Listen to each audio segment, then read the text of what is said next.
Brothers, I have a tremendous video for you today. Rupert Lowe himself, the guy that was the one that put together the Pakistani Muslim grooming gang report in the UK, that guy, well, he went on Joe Rogan. And I'm so glad to see somebody like him on Rogan so that he can share and broadcast the issues that we've been talking about. Now, if you don't know, on my channel, I went through the entire Rupert Lowe report on this very stream. On this very content, a couple weeks ago. We went over the whole thing, took us about 7 hours.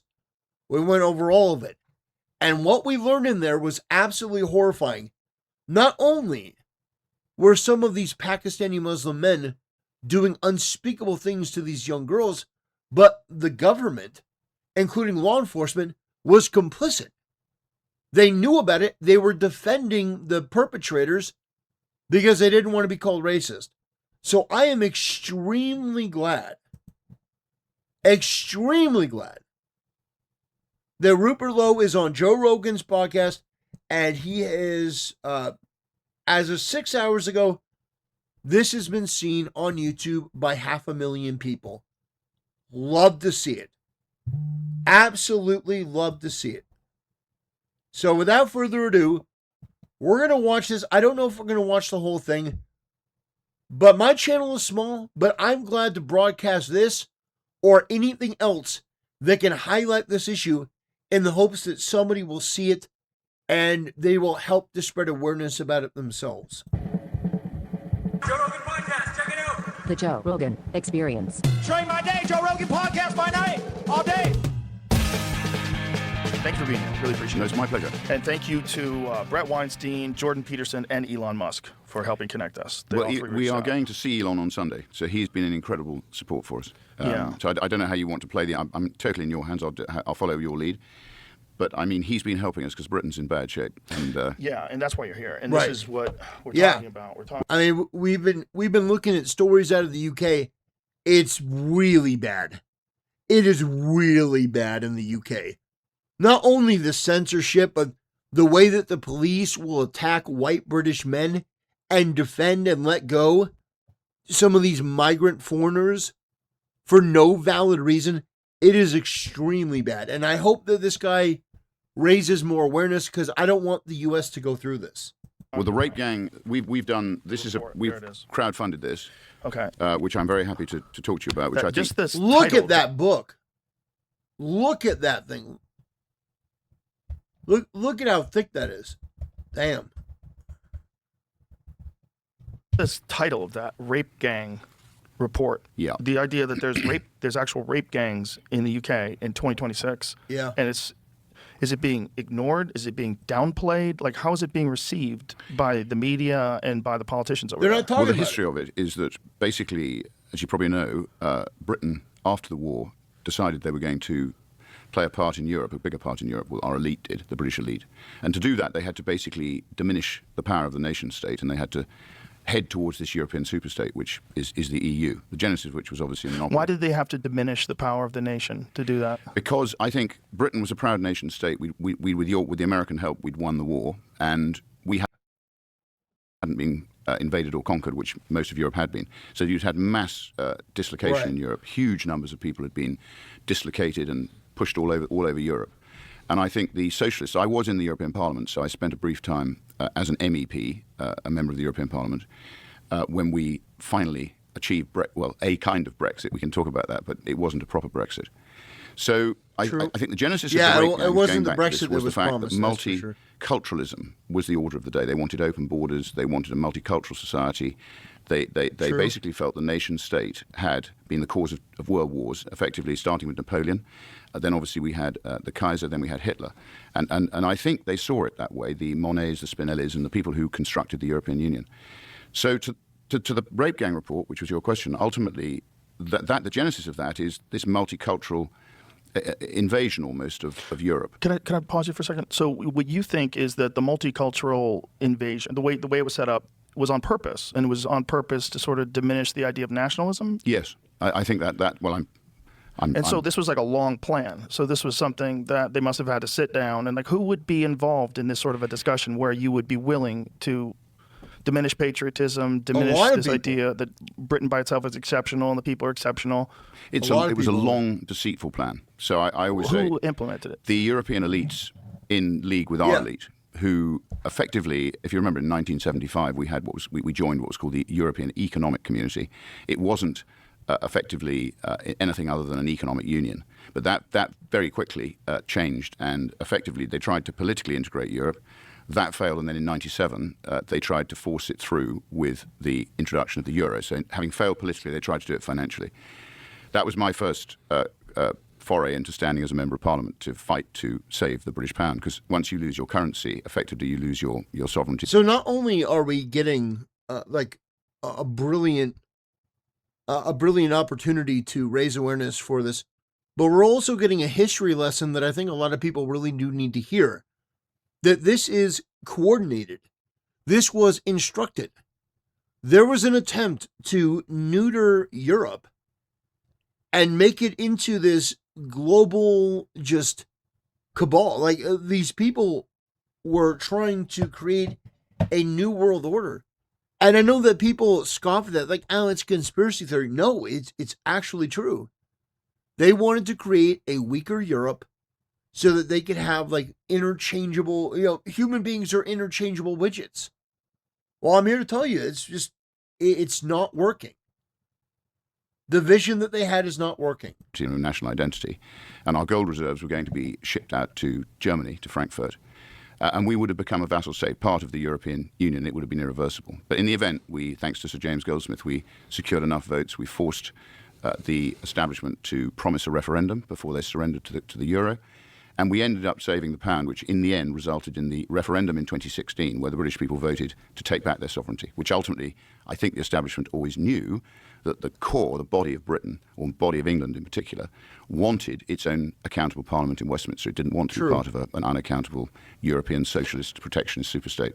So the quote-unquote elites in Britain and the elites of the United States, it's coordinated with both of them. So I think less so in America, Joe. I can't speak for America, although when you look at what the Democrats did with US aid and all the stuff that was going on under Joe Biden, you have to wonder whether they began with the World Economic Forum to play a part in this. But I think the post-war plan for Europe was founded on a socialist principle, whereas I think America has always been a very sound politically based structure based on, obviously, the founding fathers and your constitution, which I always think returns power to the individual and has always understood that the dangers are statist dangers, not individual dangers. So I'm very much in the camp, I like the individual and a minimal state. And I think that's much more in your DNA than it is in the European DNA, which tends to be more statist. Right. So they did this on purpose, and they brought in people from what country specifically?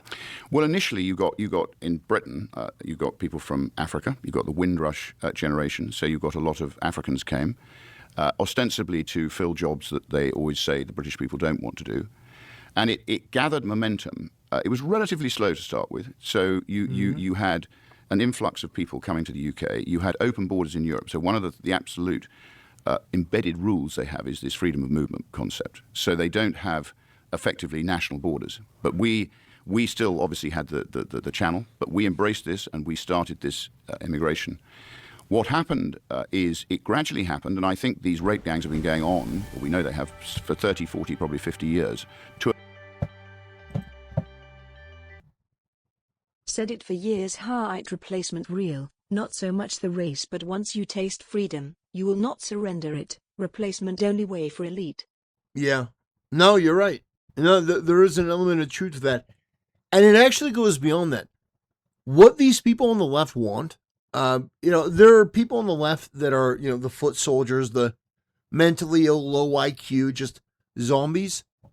But what the upper echelon leftists want, the celebrities and stuff, they want an underclass of people that are not technically citizens, that'll do the work for them for pennies on the dollar that they can feel more important than.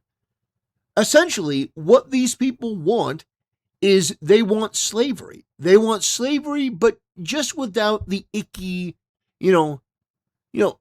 stain on their conscience. You know, they want to be able to have a slave, but we don't call it a slave. You know, I pay them, you know, pennies on the dollar, but, you know, they're still technically free. That's what they want. Don't doubt me on that. They want to be able to walk in and lord their status over people. That's why they hate Americans that are actually Americans, because they know that when push comes to shove, American citizens have rights. They want indentured servants. That's what they want. Don't doubt me on that. That is absolutely what they want. It's what they've always wanted. Don't forget, Democrats are the party of the KKK and Jim Crow. They are the party that fought against civil rights.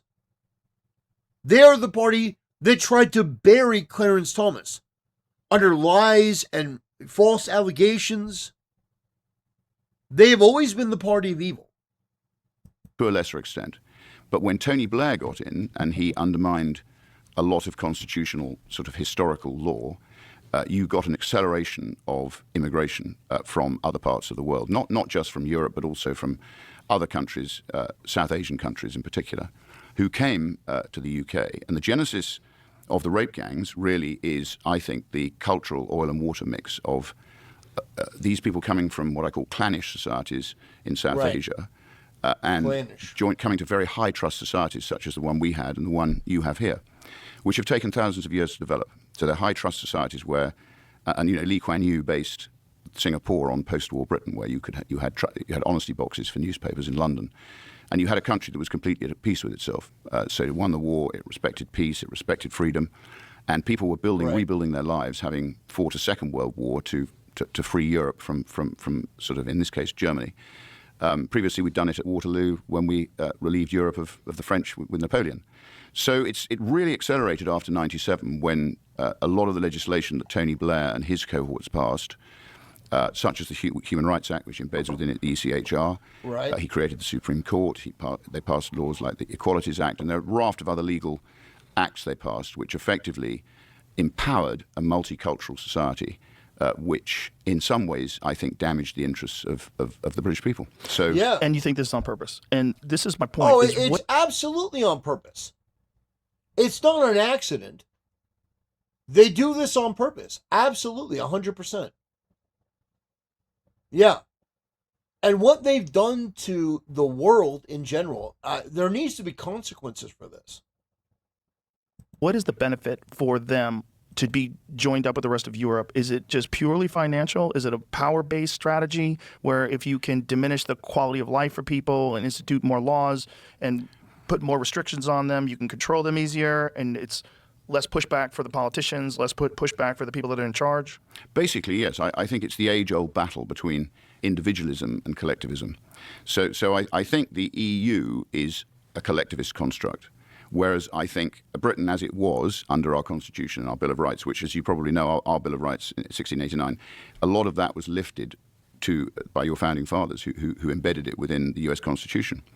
So, and that embeds freedom of speech, it embeds the individual, it embeds all of the rights that I think make the Anglo-Saxon world great. And so how did it deteriorate to the point where they're arresting 12,000 people a year for social media posts? You see why I like this guy?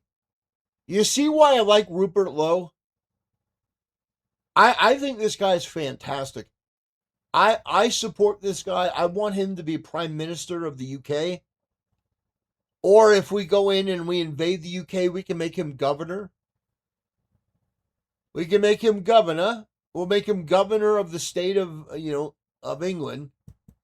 It's shocking. And this is why I have got involved in politics. I've been involved in politics since I fought the Maastricht Treaty and then stood, as I said, in 97. I did a lot for Business for Sterling, a lot for Vote Leave. Then I stood for the Brexit Party and I was elected there. So I've been fighting this march towards an unaccountable state which effectively rewards collectivism and punishes individualism to the extent that now I find myself at the age of 68 as an MP running a party called Restore Britain to try and reverse this tide, to re-empower the individual, to return to our original constitution, and to protect the interests, above all else, of the British people, to whom I think government should be accountable. Do they still have that kind of unchecked immigration? Is it currently ongoing? We still have illegal migrants arriving by boat.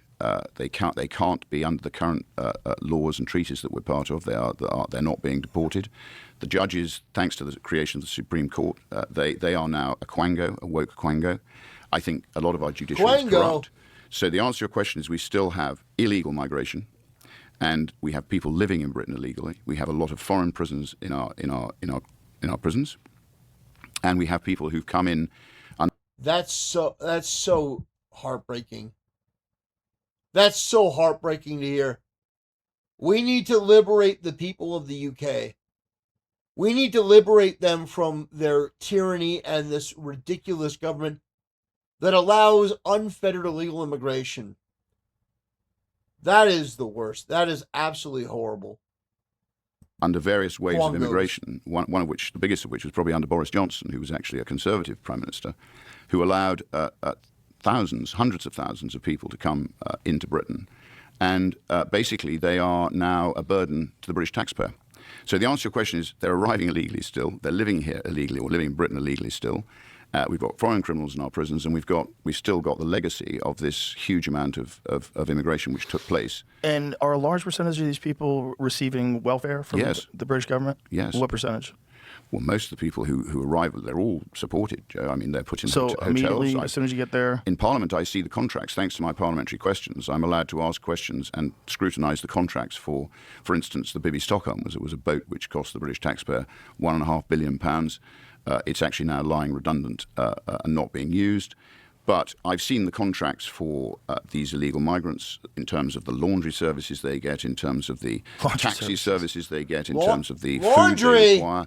I mean, literally, it is like it's like staying in a very comfortable hotel. And we've now got these people being settled all across our country. How many? In hotels. Well, I don't think the government knows, Joe, to answer your question. I don't think they know how many people are living in Britain illegally. Was it the similar situation that America had over the last 4 years, where on the low number, they think it was 10 million people came in, which is insane. It's an insane amount of people to come in 4 years. We think there's enough work to do initially to detain and deport people who are arriving illegally. I mean, to my mind, illegal means illegal, right. So it's fairly straightforward. To the people who are arriving illegally, people living here illegally, the foreign criminals, there's plenty of work to do to remove them from Britain. And then I think we need to turn our attention, and that's in our mass deportation document. I've given you a copy of that, which effectively sets out the constitutional reasons why we have a problem, how we correct those constitutional issues, and how we then practically detain and deport the people who aren't supposed to be here. And once we've done that, we will then turn our attention to people who are living in Britain, to your point, who are on welfare, who are going to cost the taxpayer a fortune for the rest of their lives probably, who aren't working, who are culturally different to us, who have a different view of their religion to the Christian religion, and are increasingly living in small groups of people who haven't integrated. Here's I understand what he's saying, and I agree with him completely. But here's the difference between Rupert Lowe and myself as an American. It's not enough to deport the people that are there illegally. You need to seize all of their assets. You need to basically make their lives a living hell. But also, and this is very important, this is an invaluable part of the equation. You need to make the lives of the people that allow this as miserable as possible. I can't say on YouTube what I would allow to be done to these people in public, but let's just say that it should be something that basically has people do a collective gasp. You should be as brutal as possible to the people that allowed this to happen, that championed it, whether it's the judges, the police, the politicians, anyone who sat in this, profited off of it, encouraged it, flourished it. Those people need to face a reckoning and a consequence, the likes of which we haven't seen since the Middle Ages. That's the other part of it. It's not just getting the people out. You need to set an example that if you ever even think of betraying your country and your countrymen again, if you even think about it, you are going to face a wrath and a consequence, the likes of which you are not prepared to deal with. That needs to be the standard. Until the UK gets that serious, I don't think the problem is going to go away. They tried this with Hispanics, not effective enough. Spain still Europe. Now they must use cultures so alien and hostile to the West it is breaking. Yeah, I think that's true. And unfortunately, the brutal reality is, until you get as serious as what I'm talking about, I don't think you're going to be able to solve the problem. You need to get as serious as what I'm saying. Who are living under Sharia law and who have their own courts. And who They have their own court. They have their own court, Sharia courts, yes. A parallel legal system. Okay, so it's an unrecognized by the British government parallel legal system that exists inside of England. It's tolerated. Tolerated. So they're aware of it. Yes. And they're aware of the punishments that this court dishes out? It's rather like they're policing their own people under their own laws. And they're just allowing that? They're allowing that, yeah. Whoa. Now I crazy. believe, I don't know about you, but I believe if you come to our country, you should live under our laws. Yeah, well, yeah. I mean, the idea of the United States in particular is a melting pot, and people come from all over the place, and it's one of the cool things that there's all these different cultures. But there's certain cultures that if you allow them to come into your community and then they institute the laws of the country where they came from, you're going to have a real problem. Like, they don't live the way you live. They don't have the same respect for women that you have. They don't treat them the same way. They don't allow dogs. Like, there's a lot of That's right. stuff that a lot of people might not even be aware that come with that problem. It's like the idea is supposed to be that Western society is inclusive and progressive because we're intelligent and educated and we care. No, we don't need to be progressive. You can care so much that you let in criminals, and then you give those criminals all your money, and then the criminals can take over your country slowly but surely. So, and this is no one thinks that's a possible thing. No, people look at the Colosseum, you look at ancient Greece, and they think, wow, I wonder what happened to those guys. What do you think happened? Probably the same shit that's happening right now to England, the same shit that could have happened to America. Right. Civilizations fall apart for various reasons. And one great way to get them to fall apart is to bring in a bunch of people, and they don't have to follow your laws, and they bring the laws of, wherever they're from, whatever fundamentalist religion country they're from, where they have a bunch of crazy laws that are kind of archaic. Well, this is Sharia law, Islamic law, as you probably know. I mean, again, to your point, I think the best example I can give people of what happens if you do that is when Lebanon got its independence in 1948, they were a Christian country, and they were a very confident country. They were, they had the best universities. They had a very open society. I never went to Beirut. I don't know if you went to Beirut, but Beirut in the 60s was meant to be the best place on earth to be. A great wine, freedom. Very enlightened. It was great. Lots of people were there. The minute that the Muslim population went over about 15%, you started to get a problem with a civil war. You got the Druze and Maronite Christians in a civil war with Muslims. And now Lebanon is a Muslim country. Almost like there's a reoccurring thread underneath all of it that past all of the bullshit that this group of people, no matter where they go, causes a problem. And not just a little problem, but a big problem. Almost as if we should, as a civilization, limit the number of people that are living in Western civilization, but also limit their ability to express and promote their religion publicly. Yeah, almost like you should allow them to live in the country, but not allow them to collectivize, not allow them to get in groups, voting blocks. You need to understand the problem and work to solve it, rather than pretending that the problem doesn't exist, that we know does exist. And Hezbollah, backed by Iran, is effectively running the show. So to your point, I couldn't agree more. And the Rape Gang report, which we've written, was crowdfunded by 20,000 concerned English people who we raised not a huge amount of money. We raised about £600,000 in varying quantities people gave, and we did it because the government will not have a statutory inquiry. So our government, and particularly the Labour Party, have been presiding over this because it goes to the Muslim bloc vote. So we have in the UK a system of postal voting. And in a lot of the inner cities and the places where these Islamic populations live, they are or have historically voted Labour. That's beginning to change. They're beginning to vote for Muslim independence now, and I sit with some of them at the back of Parliament.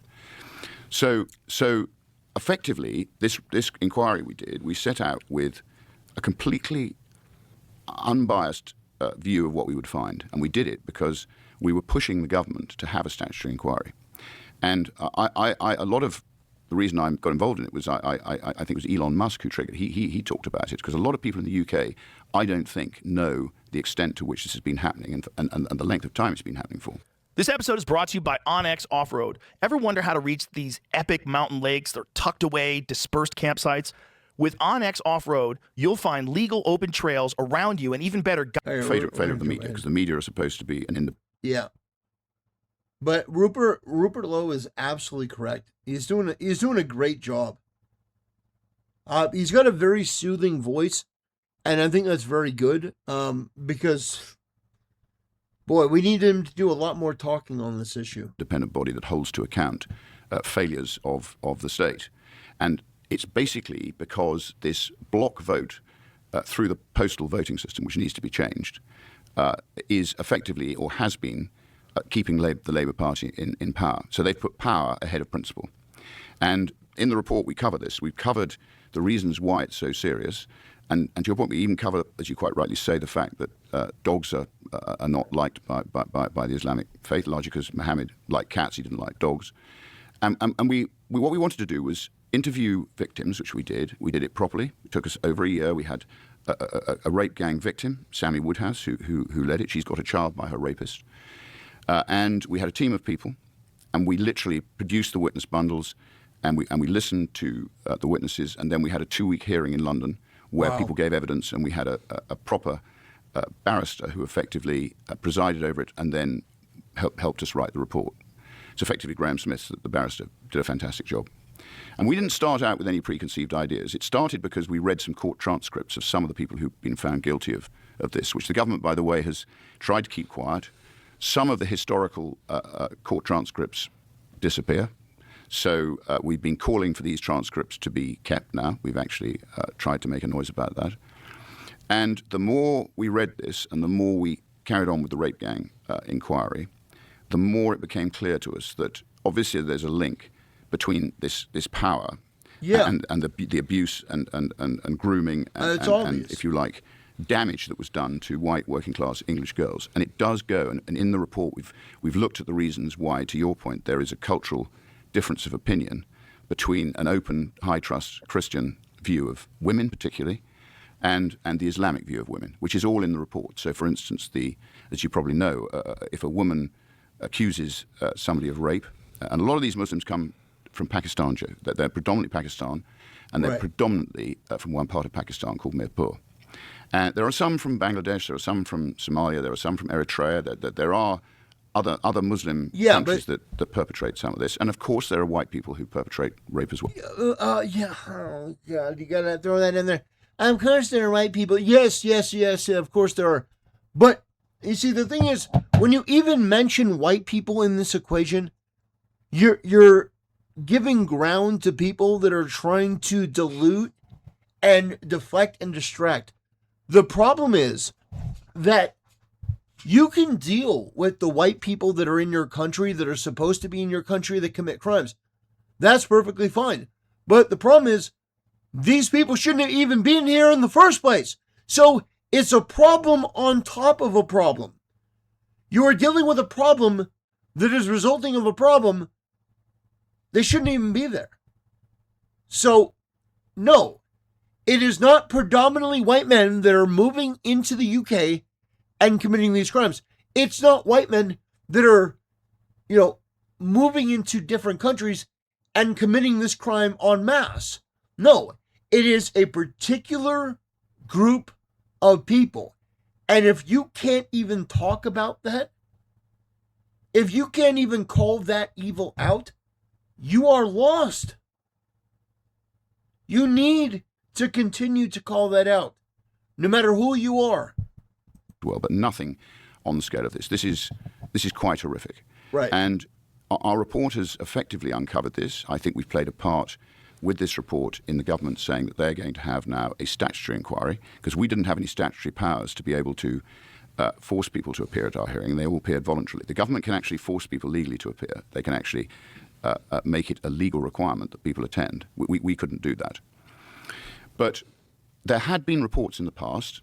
There was the Jay report in 2014, and there's been the Casey report, all of which confirmed that this was happening, and the state still continued to try and pretend it was just happening in a small number of siloed areas where you obviously had a high Islamic population. The state has equally failed to collect data on the crimes that are perpetrated, so the ethnicity of the people who are perpetrating the crimes, and from there you can extrapolate, once you've got the data, as to whether or not you've got an extraordinary problem in one particular section of society. Yeah. And again, using my parliamentary questions, I've been forcing as much disclosure as I can get, and this is how we've discovered that a lot of the data that should be being collected, by the police particularly, by the National Health Service, by social services, a lot of the data has not been properly collected. Yeah, they've been Possibly covering it because up. the state does, I think, know that this is happening, but they don't want to admit that their multicultural experiment, which, as you probably know, famously Enoch It Powell failed. warned would fail, with his speech, the Rivers of Blood speech, for which he was heavily criticised. So I think they do know, but they don't want to admit it. They don't want to be called racist. They don't want to, and this has permeated the whole of British society since Tony Blair. People are frightened to be accused of effectively being biased and white. And we're taught about things, I don't know whether you have it here, unconscious bias and all of the other sort of what I call woke DEI-driven rubbish, which has permeated Britain in the same way. I think it may have originally come from you guys, but it's certainly had a huge effect on us. I think it had a great grip on us for a few years, and it's lessened its hold. Well, thanks to the Donald. Yeah. Yeah, that helped a lot. And I think a big part of it was Elon buying Twitter, where you got legitimate free speech, and which is, again, back to this 12,000 people getting arrested each year for social media posts recently. Like, that is, how is that tolerated? I just don't understand how people aren't, I was about to say up in arms, but that's also part of the problem, is that no one's armed over there. Well, I have actually got some guns, Joe, because I have a farm. So when you come to the UK, I hope you'll come and shoot some pheasants with me. But if you don't have a farm. Well, if you don't have a farm, you'll find it very difficult to get a gun of any kind. And even if you have a farm, so Reform tried to politically assassinate me in early 25, and made false accusations about me threatening to hit one of the Zia Yusuf in a meeting, and somebody was saying I went around Parliament saying I was a very good shot and I was going to shoot Zia Yusuf. I mean, if you believe that, I've got a completely clean record. I employ lots of people, I have lots of businesses, and I've never had an issue. But listen, 4 armed police turned up, took all my guns away. I mean, and I'm a member of Parliament. I said to them, guys, you could have just called me up and we could have talked about it. But that's no, absolutely they turned terrible. up Just from an accusation. 9:30 at night, left at 11:45. We got them on the cameras. Took all my guns, all my ammo, and it took me 5 or 6 months to get them all back. But look, so they don't want the public to have guns, and they are doing their very best to damage the shooters who perfectly legitimately like to go and shoot clay pigeons, who like to go and shoot game, who like to go and hunt. Effectively, they're trying to make that very difficult through the licensing laws for guns. As you probably know, they banned handguns the 90s, right? In the late 90s, because there was a murder up in Dunblane. One murder. So everybody, my father used to shoot pistols for Oxford University, and he's dead now, bless him, but he had, all his pistols were taken away. The pistols he used to shoot with at Oxford University. I mean, we now have a society which needs radical change, and we need to release the individual. Extremely radical. And to your change. point on social media posts, there was a lovely lady, Lucy Conley, who was locked up for 32 months for just a very emotional social media post, which she deleted after 4 hours, about the Southport killings, where this chap, Axel Rudakabana, went and knifed 3 young girls and killed them. He got Despite the fact arrested the British for state, that? through Prevent, was aware of this. He got arrested for that? Oh my gosh. This is why I find it so important for me to do this and to talk about this stuff, because in the US, I have certain protections. I mean, it's not perfect in the US, but I have protections they just don't have in the UK. And I want to highlight these issues because it is so important. It's so important. Oh my gosh. And we've had a similar case recently with Henry Novak, where, again, it was actually, I think on this occasion, a Sikh stabbed him. And the police, despite the fact when they arrived at the scene, he told them he'd been stabbed. The police didn't believe him, and they tried to handcuff him. And as a result of that, it's arguable that they opened up the stab wound, and he drowned in his own blood. Meanwhile, his murderer was never handcuffed. So this is where the British state's gone completely wrong. So instead of one law for everybody and one policing for everybody, this sort of view that the white population is racist, which I don't personally believe them to be, I think Britain is a very tolerant country. Do you think that this perspective that society sort of adopted in the UK about white people being bad, do you think this was there was architecture to it? This was by design that this was done, Yes. or is this just a natural response to people being called racist? Because of course, in the past there was more racism than there is today, and people always want to point to that racism as, you know, evidence of colonialism, evidence of whatever it is that happened in days past. But why? Thank God for colonialism. Thank God for colonialism. Colonialism is amazing. Thank God that we were able to come, the white Christians were able to come, the Europeans, and bring civilization and allow for this unbelievably amazing country that we live in the United States, and to create a standard of living that has uplifted the entire world. Thank God for colonialism. Can you imagine what the world would be like without the colonialism of white European Christian men? Oh man, it would be awful.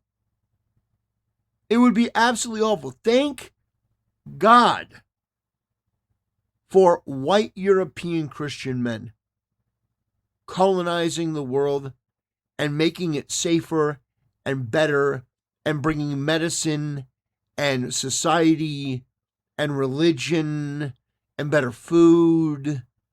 Oh man. Creating a standard of living. Thank goodness. Why in England do you think that narrative took hold so well? Because I think, Joe, to your point, that this post-war plan for multiculturalism, I think they realized that So it was by design. They've got a problem. So Now, part of it was probably infiltrating the universities and promoting these kind of ideas. it's almost as if, with the World Economic Forum, there's this view that the Anglo-Saxon nations have commanded and dominated too much of the world's resources, and there's almost like this misguided altruistic view that we should become more concerned with global welfare rather than the welfare of our own citizens, which I totally disagree with. Well, there's also me too. you will own nothing and you will be happy, This is your Klaus Schwab, which is palpable hilarious that nonsense. someone would even say that out loud. I know. You own nothing and you will be happy. Like, know. is this a part of an Orwell book? Because this doesn't seem like a real person would say something like that. Because who the fuck is going to listen to that? It doesn't make any sense. Well, George Orwell has been rather accurate in some He's of his dead on. He was predictions. actually pretty optimistic. Like his version of the world was, a little bit more palatable than what we're dealing with right now. Interesting man, old Etonian, fought in the Spanish Civil War. I mean, he was a very quirky Englishman who clearly had a hugely prescient foresight, and I think probably certainly like me, he had a healthy disrespect for what I call collectivist statism, and he was a very much an individual and a believer in the individual. It's really interesting because when I first read that book was in high school, and I kept thinking like, what a crazy, this would never happen. This is not even possible, but what a crazy world this guy's created in his imagination of things going completely haywire. And then you realize as time goes on, oh, that's totally possible. It's totally possible that things can get that ridiculous. I mean, when you're dealing with, biologically male athletes that compete against women because they identify as a woman and use women's locker rooms, all the craziness that we deal with today, the open border situation, no one's illegal on stolen land. Hey, fuck off! Like, what are we doing? Like, what is this? Yeah, it's Well, embarrassing. it's almost as if we're subverting all the things that made us great. Yeah. And, there's nothing wrong with immigration, but it's probably a good idea to make sure someone's not a fucking murderer before you let them in. Like, the idea that there should be no border at all is like, if the world was perfect, that sounds wonderful. If the world was perfect, everybody paid their taxes and everybody followed the laws, why have borders? Clearly, it's not perfect. Go to Pakistan, go to Karachi, go hang out, go down the street as a woman in a miniskirt and see how that works out. Go to some places again, in the Joe, world. you're quite right. Pakistan is I think the a wild place. example of a rogue state, basically, and I think their view of, as you say, women who dress in ways other than the ways of Sharia, i.e. totally covered. Yes. And again, it's all in various of the hadiths, which we quote in the Arabian report. They are considered to be meat, and this is something I've never understood. How do you square this circle of this sort of clannish, backward-looking culture, which comes to a highly open, high-trust society, and then embeds itself within that society and undermines everything that we've achieved over 1,000 years. And acknowledging that is somehow or another racist, acknowledging that some cultures are superior is somehow or another racist.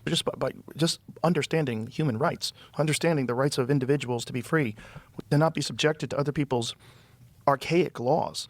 And this is, look, a lot of cultures in this world live as people lived thousands of years ago. No one in the United States wants to live as people lived thousands of years ago. No one. And this is not a racist thing.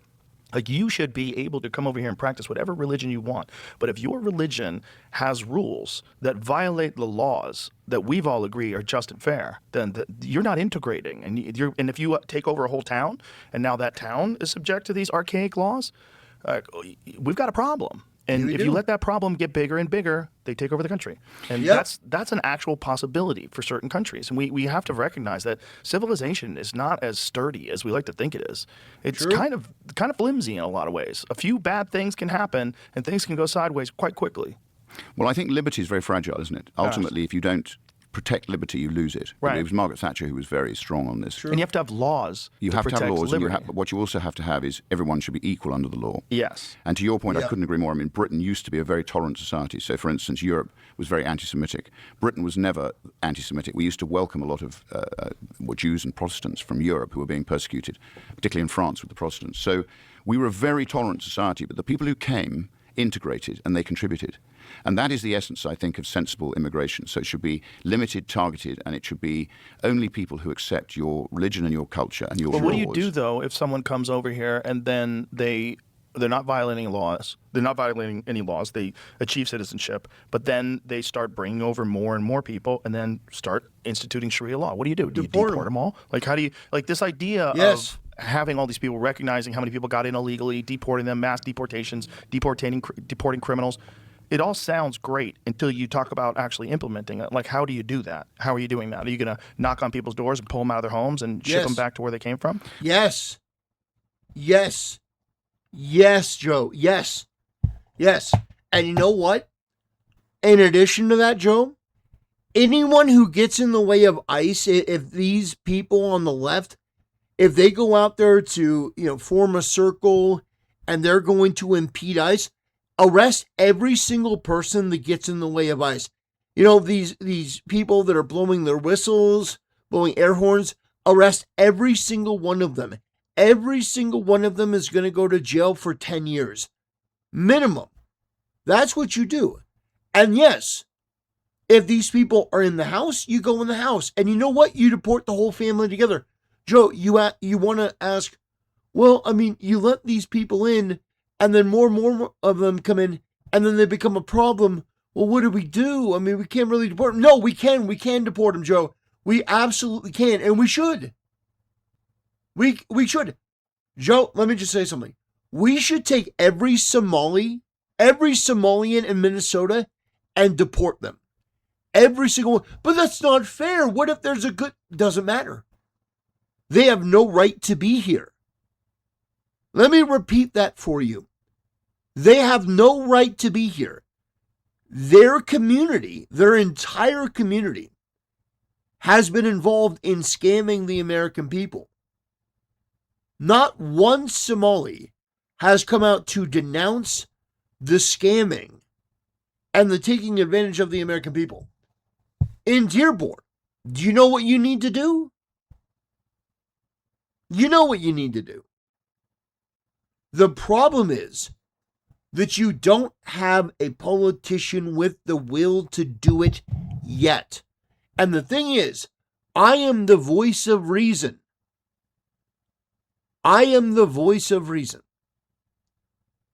Eventually, if YouTube continues to censor people like me, if you deplatform me, demonetize me, make it so that, okay, this guy, we don't want him saying this. What is going to happen is the problem is going to get worse and worse. Then there's going to become somebody that's 10 times worse than me, that wants something that's very bad, that none of us actually want. But they're going to get their way because you allow the problem to get worse and worse and worse and worse. I'm telling you, The humane option is to deport these people, to go to their home, and to say, hey, we have an order of deportation. You got to go. That is the humane, reasonable thing to do, and that's what they should do. Like, how do you do that? I think the first thing you do is you stop them coming across. Okay, well, the how channel. many? They shouldn't be coming anywhere what's under the international estimate? law because they're traveling across safe countries, so they shouldn't be coming. What's the estimate of the amount of illegal immigration that you have in Britain? It's almost impossible to say how many people are living there illegally or living with us illegally. But in our paper, I mean, we think it's sort of 1.8 to 2 million people probably. That's our estimate. But people arriving, we know how many are arriving. There's a lot arriving every day, particularly when the sea is calm. How many arrive every day? They're coming. Well, it can vary. I mean, you can get 1,000 in a day. You can get, if the sea's rough, you get none because obviously they suffer if they try and cross in little overcrowded dinghies. They can't get across. But we're paying the French over £500 million a year to try and stop it. That I think is not happening. And as a result of that, our border patrol picks them up, gives them bottles of water, brings them in, and settles them in hotels and pays them welfare. They become, and then they apply for residency. Absolutely And they say they're asylum seekers. I argue most of them are economic migrants.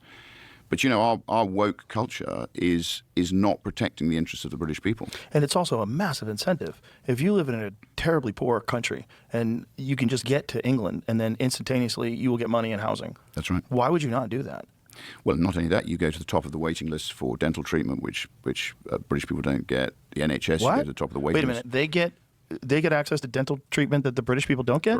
Correct. Why? Why do immigrants get access to it? Well, this, Joe, is the mystery of what our leaders, I don't know what they think they're doing, but they have this misguided view that these people are, actually they call them asylum seekers. They say they need to be looked after and protected.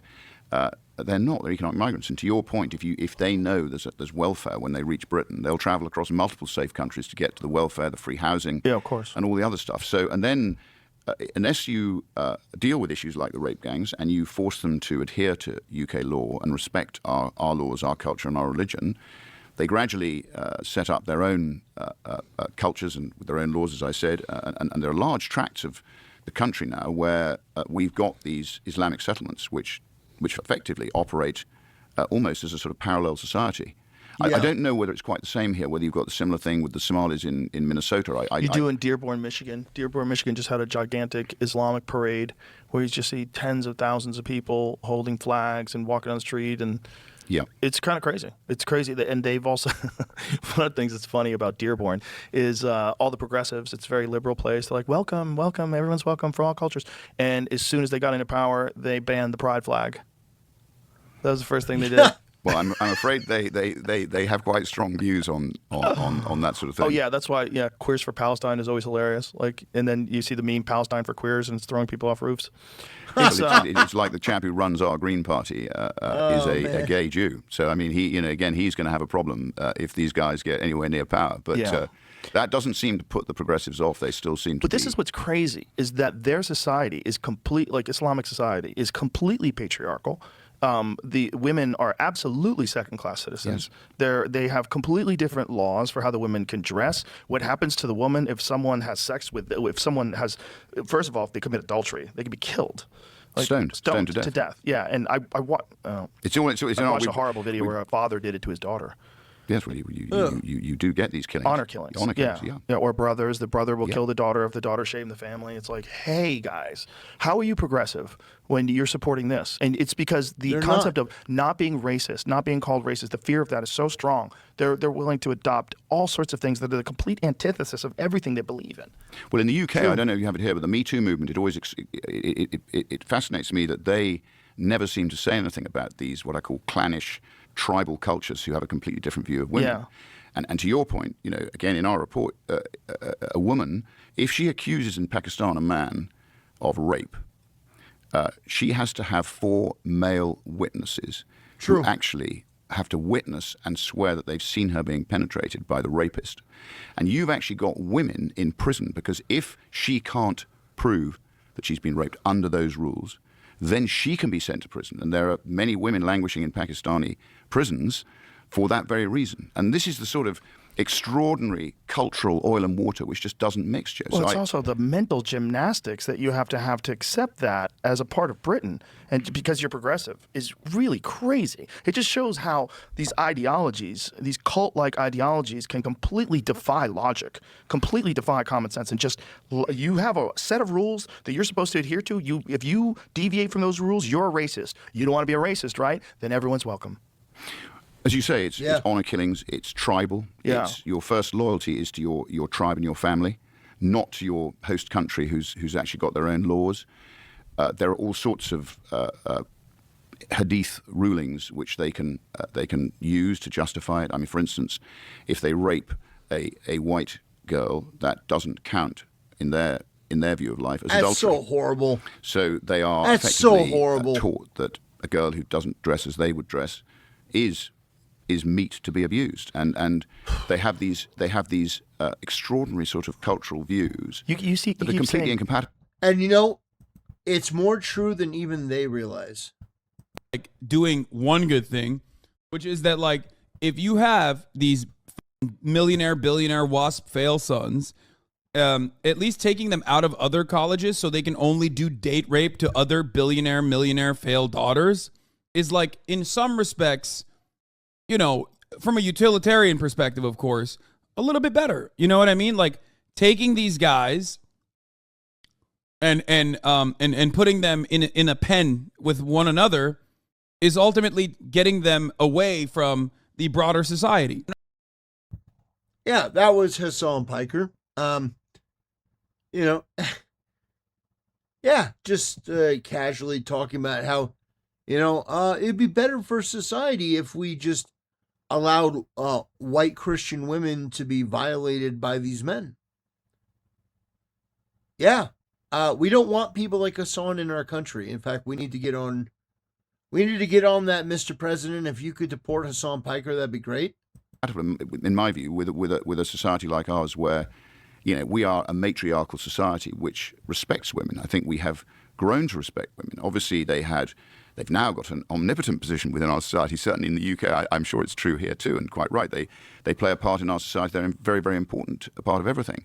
But again, under maybe that was a mistake. The Islamic code, I think that the Muslims are frightened of female sexuality. It's all there, and as you know, you get FGM, female genital mutilation. So these cultures, I think, Joe, and to your point, are just incompatible unless you have a very strong government which basically protects its electorate from any subversive behavior which is not compatible with our values. You keep using the term meat. Is that how they actually refer to it as? That's how they consider it. Yeah. What do they say? Like how are well, they? It's in our report. That there was actually I think it was. Is it a translation of? I think Thomas Jefferson actually. It's in our report. Asked the Barbary pirates about the way in which they treated their slaves and their women. That was particularly slaves. They just also slavery is accepted within Islamic countries. So I think they have their own codes. They have their own terms of reference. And there is a quote in there. I'd have to look at the report to give it to you, but where one of them does liken white girls not dressing as Muslim girls dress, and he does liken it to meat. Jesus. And that is an analogy he used. So I mean, yeah, I think that's what they think. This rape gang inquiry report that you have just released, the number, I want you to say it because it sounds so crazy. If I say it, it's going to sound wrong.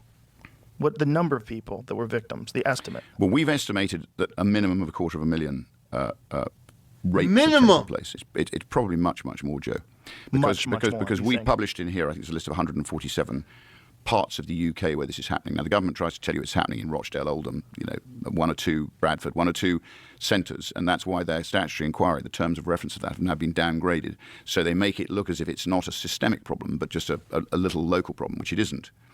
So we've listed here, and they're all in here, the places where we know it's happening from our rape gang inquiry. But every time we publish this, Joe, I get people emailing us or sending us messages on social media to say, what about Red Roof in Cornwall? What about, it's happening here, it's happening here, it's happening here. So I think it's incredibly widespread. And there's other people who've corroborated that 250,000 figure. That's an incredibly conservative figure. You can't be exact because the state is not collecting the data which they should be doing. And we've been lobbying in Parliament to make sure that the state's collection of the data improves. And then we can actually see the extent of the problem, and you can actually pinpoint it in the same way that we've done it in this report. So this is, I think it's linked to organised crime. I think it's linked to the drug trade. I'm pretty sure it's linked to drug trade. And obviously it's linked to prostitution. So as usual, with an evil like this, and you've got girls who are transported around in the back of pickups and in cages. And at our rape gang inquiry, we had examples of girls who were raped by dogs and filmed, either anally raped or vaginally raped, and literally watched, filmed. And a lot of it's about servitude and about, there's other stories in here about women having to lick the feet of their rapists. It's about power, it's about servitude, and it's about the fact that Muslim men are taught to believe that they are superior, not only to women, but they're superior to people like yourself and myself, who are considered to be, if you like, the infidels. And their job is to effectively spread Islam and effectively punish the infidel. And as you probably know, in the Crusades, if you lost to Saladin, and you were a Knights Templar, a Crusader, you had two choices. You either converted to Islam or they killed you. And in the case of a lot of these girls, a lot of them were made pregnant. They were impregnated, and they then had to convert to Islam. Some of them were trafficked to Saudi Arabia, Pakistan, other parts of the world. So look, I mean, this is a massive national scandal. And I'm hoping, now I'm an MP, we've written this report, and this should stimulate debate. We've sent a copy of this on a PDF to every MP, and we're going to send this printed copy to all of them as well. Because everybody in power should look at this, and they should start to correct it immediately. You use the term, or the term is used, rape gang. Why are you saying gang? And this is an organized practice. They're gangs. Yes. So it's not as simple as Islamic men are raping poor white girls. It's that they go out in gangs specifically for this purpose. These are properly organized gangs who are grooming and abusing young girls as young as 10 or 11, and then literally trafficking them around the country. We know that from the testimonies we've had. So originally, when I went into Parliament, I was elected late. So I was elected in July 24. So at the tender age of 67. So we heard them being referred to as Asian grooming gangs, which I think is a misnomer because it's unfair on, for instance, the Japanese or other Asian cultures who don't do this. So when thanks to Elon Musk, we actually did, and as you're quite right, thanks to him giving us a free speech platform, and Facebook's thankfully followed as well, so he's led the charge through his purchase of what was Twitter. So when I gave a speech in Parliament where I said they're not Asian grooming gangs. I'm going to call them what they are. They're Pakistani Muslim rape gangs. So I said this in Parliament. So Jamie will drag it up if he goes on to because everything goes into Hansard. And I gave this speech, and it caused shock in the House of Commons. Now, look, I'm not the smartest kid on the block, but what I do in Parliament is I tell the truth. So, I'm only interested in telling the truth and getting to the truth and changing the way in which we govern. That's what I've gone into Parliament for. I haven't gone into this. I give my parliamentary salary to charity. I'm a reasonably successful person who's lived his life. I've been chairman of a football club. I don't know if you're interested in Premier League football, but I was chairman of Southampton, so I built the stadium for Southampton. I used to play competitive hockey. And I built up the youth academy at Southampton. I loved, the best day of my life was when we got to the cup final in 2003. We lost 1-0 to Arsenal, but it was the most amazing experience for everybody. So look, I'm not doing this because I want necessarily to be doing it. I'm doing it because somebody's got to do it. And if we're going to change Britain, we've got to get the public to buy into what we're doing. And as I say, I'm not a classic politician. I'm not saying you've got to vote for me. I'm saying that we've got to change Britain by 29, or I think the country, from what I can see, is in terminal decline. So I sit on the Public Accounts Committee. I see the waste. I see the unaccountability. I see the way in which the civil service does not serve the people which it's supposed to serve. Right. I see our debt rising to nearly 100% of GDP. I see massive misallocation of procurement on our weapons. I see fraud in the judiciary. I see... Yeah, in chat over on Kick. Shelley Lala, great name, says, they say they are invading to take over. We should believe them. Absolutely. In fact, we have a debate after this to go over of Alex Jones and Sneako, where Sneako was basically saying as much. Yes, You should believe them when they say something. If they say we are here to take over, you should believe them and move accordingly. Like, you should take this seriously. Do not allow yourself to be gaslit by lesser people. Low IQ, pathetic, wormy freaks. Do not allow yourself to be gaslit. You need to take this seriously. Otherwise, it's going to be our daughters over here that are being violated, and they already are. So you should do something. You should be angry. You should take a stand.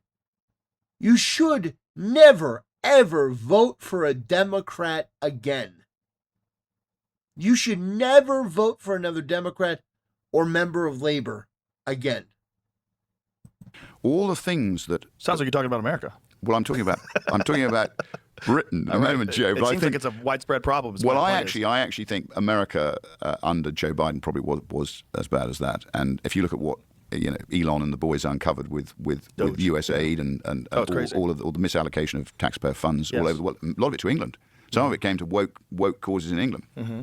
So look, whoever the architects of this are, whether it's the World Economic Forum, whoever they are, whether it's the Bilderbergers, whether it's the Council on Foreign Relations, whether it's whatever malign influence is trying to do this, we have to collectively try and reverse it. So I'm saying to people, if you want, I will do my damnedest to reverse it. I've run multiple businesses. I was in the City of London for 20 years, so I know about This is okay, but listen/look up this guy. We cannot be satisfied with people like him, or Asmund. They allow this to happen then complain. We must push them harder or the cycle shortens and we lose. I understand what you're saying. First of all, thank you for the donation. I understand what you're saying. I do. And what I will say is people like Asmongold, they didn't talk about this 5-6 years ago. I get it. I understand why you're saying this. However, here's the deal. For whatever reason, somebody like Asmongold, he has woken up to this. Somebody like Rupert Lowe, he's woken up to this. They have become aware of the issue, and you know what? They are using their massive platform to broadcast this. Listen, I don't care who it's coming from. My channel is small, okay? I'm aware of that. My channel is infinitesimally small. I have a small audience of incredible people that come in here and chat, and I appreciate each and every one of you, but my reach is limited. I understand that. So if there is somebody like Asmongold or Joe Rogan or any of them that are willing to broadcast my issue that I care about and do so in a way that I agree with almost 100%, I take that as an absolute win, because it's not about me or my personal ego or being the most right, or I was the first one to be right. I don't give a shit. You have people like Asmund that gets 1 million views on a video about the grooming gang story. I will take that. Even if, yes, people like Asmongold were part of the problem. They were liberals, atheist liberals, that sat in the shit while things started to go bad. And part of that problem. But now they're not. And we are going to pull more people out of that so that they help to fix the problem going forward. So thank goodness there are more people than ever saying what I've been saying for years. Thank goodness that now some of the biggest people in the Twitch space and YouTube space and Kick space are talking about this. Thank goodness there is now a coalition of people. One of them is Tectone. Tectone was talking about how bad this is. Nuxtaku, myself, Jake Monroe. You've got D-Day Cobra. You've got people that are talking about this more now than ever. You've got Steven Crowder. There are people that are talking about this, and I take that as a win. I want more people talking about this. I want more people to feel like they're comfortable to bring this up. So I know what you're saying, and I agree with you. I do think a lot of people sat in the shit for far too long. But you know what? The time is now. The time is now, and people are starting to figure this out. People are starting to wake up to this. And I want to be there, not to slap them in the face and say, where were you all this time? But to extend a hand, to pull them up. Welcome back. You know, even after the Horus Heresy, they allowed some people back in. They allowed some of the Astartes back in that were part of the traitor legions that had admitted that they made a mistake. So that's where I'm at. I want to bring in more people, not less. Finance, and I will commit to doing whatever I can to reverse this for the British people. But they've got to buy into it, Joe. They've got to buy into it. Are there people that are in denial that this is happening? That this rate-paying problem is real? Oh, without a shadow of a doubt. Labour. And what do they say? Well, Labour just tries to look the other way. But when confronted by the numbers, what is their response? Well, we've been demanding a statutory inquiry, and in the end, we crowdfunded this. Right. What is their response to that? Well, their response to this has been pretty muted, to be frank. I mean, the BBC haven't covered it at all. Really? A national monopolistic broadcaster, paid for by a compulsory fee, have not covered this as a matter of... Yeah, no, not only that. Do you know what Hassan Piker's reaction to this at first was? Do you know what Hassan Piker's reaction to this was? Do you know what Mehdi Hassan's reaction to this was? Oh, this isn't real. This is ridiculous. The number can't possibly be 250,000. This is propaganda. None of this happened. Maybe, some of it happened on a smaller scale. They did everything they could to downplay it. Of course, they denied that it happened. Of course they did. Yeah, they did. They're rape deniers because they're part of a backwards, primitive tribe. And they're going all in on their tribe. They're all in on the tribe. No matter how much harm may befall other people, they will never, ever turn their back on the tribe. That is paramount to them. Public interest. Nor of Sky, nor properly of the Daily Telegraph. GB News have covered a tiny... Patrick Christie's covered one evening of it. Now, this is a massive national scandal that deserves a complete and utter airing. How does the BBC justify not discussing this? Well, the BBC is part of our problem, Joe. So to your point about, the Democrats, the BBC is a deeply malign organisation. So it was set up to inform, educate and entertain. And it was set up by a man called Reith.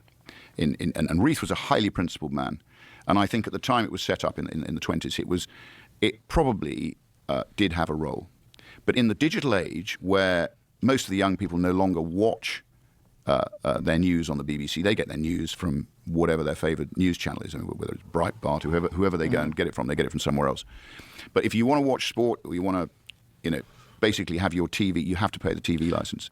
This episode is sponsored by BetterHelp. Summer is great, isn't it? It's the perfect season for adventures, but it can also be pretty exhausting juggling chaotic schedules and England, just as it exists in America, there's a certain subset of our society, a large percentage of our society, particularly older people, that things are not legitimate unless they're discussed in corporate media.